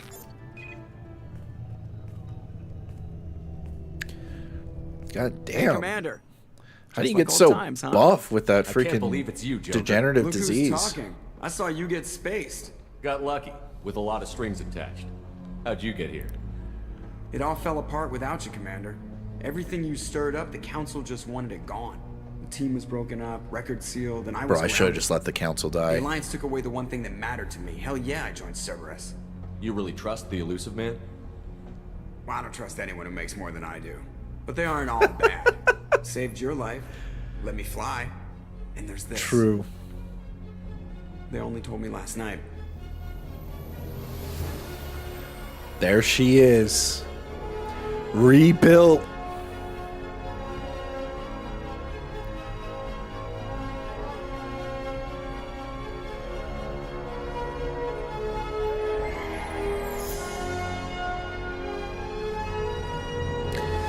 Back and beautiful as she was before with a new coat of paint. Flying different colors. It's good to be home, huh, Commander? I guess we'll have to give her a name.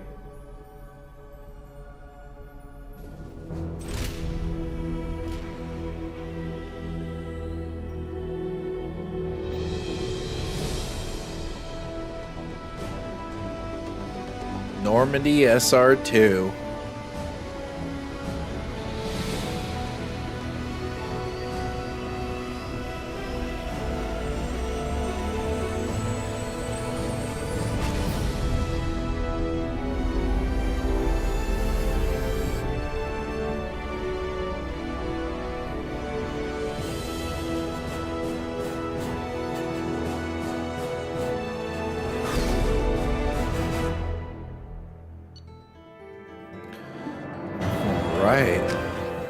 All right.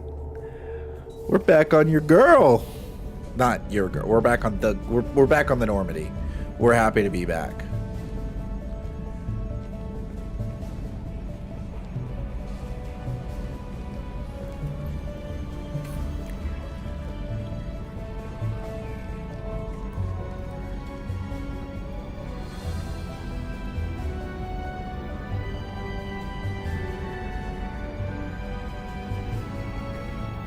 Welcome aboard the new Normandy, Commander.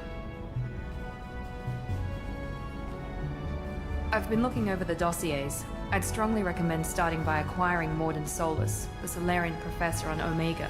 We know the Collectors use some type of advanced technology to immobilize their victims.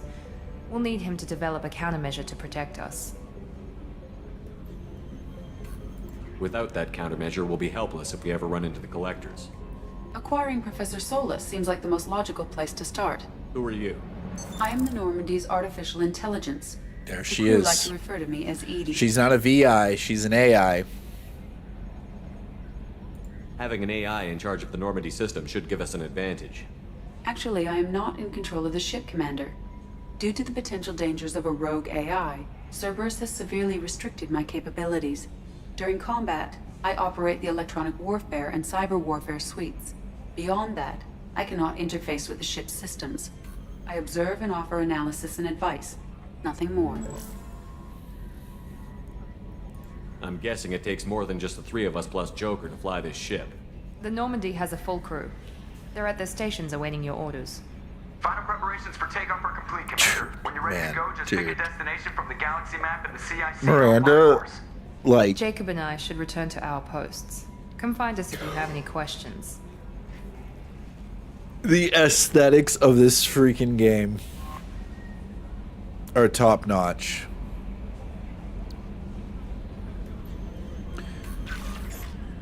Your private terminal.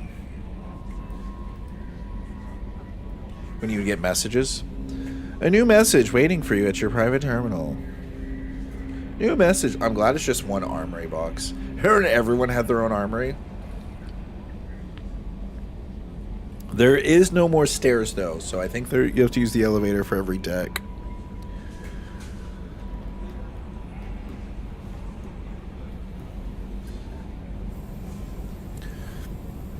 Acquire the professor to research upgrades.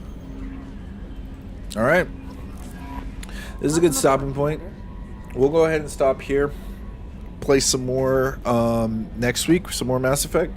Looking forward to it. But it's been good, honestly. I'm super impressed with the game. And just how much of an upgrade it is from the first game. But more on that next time. So until then...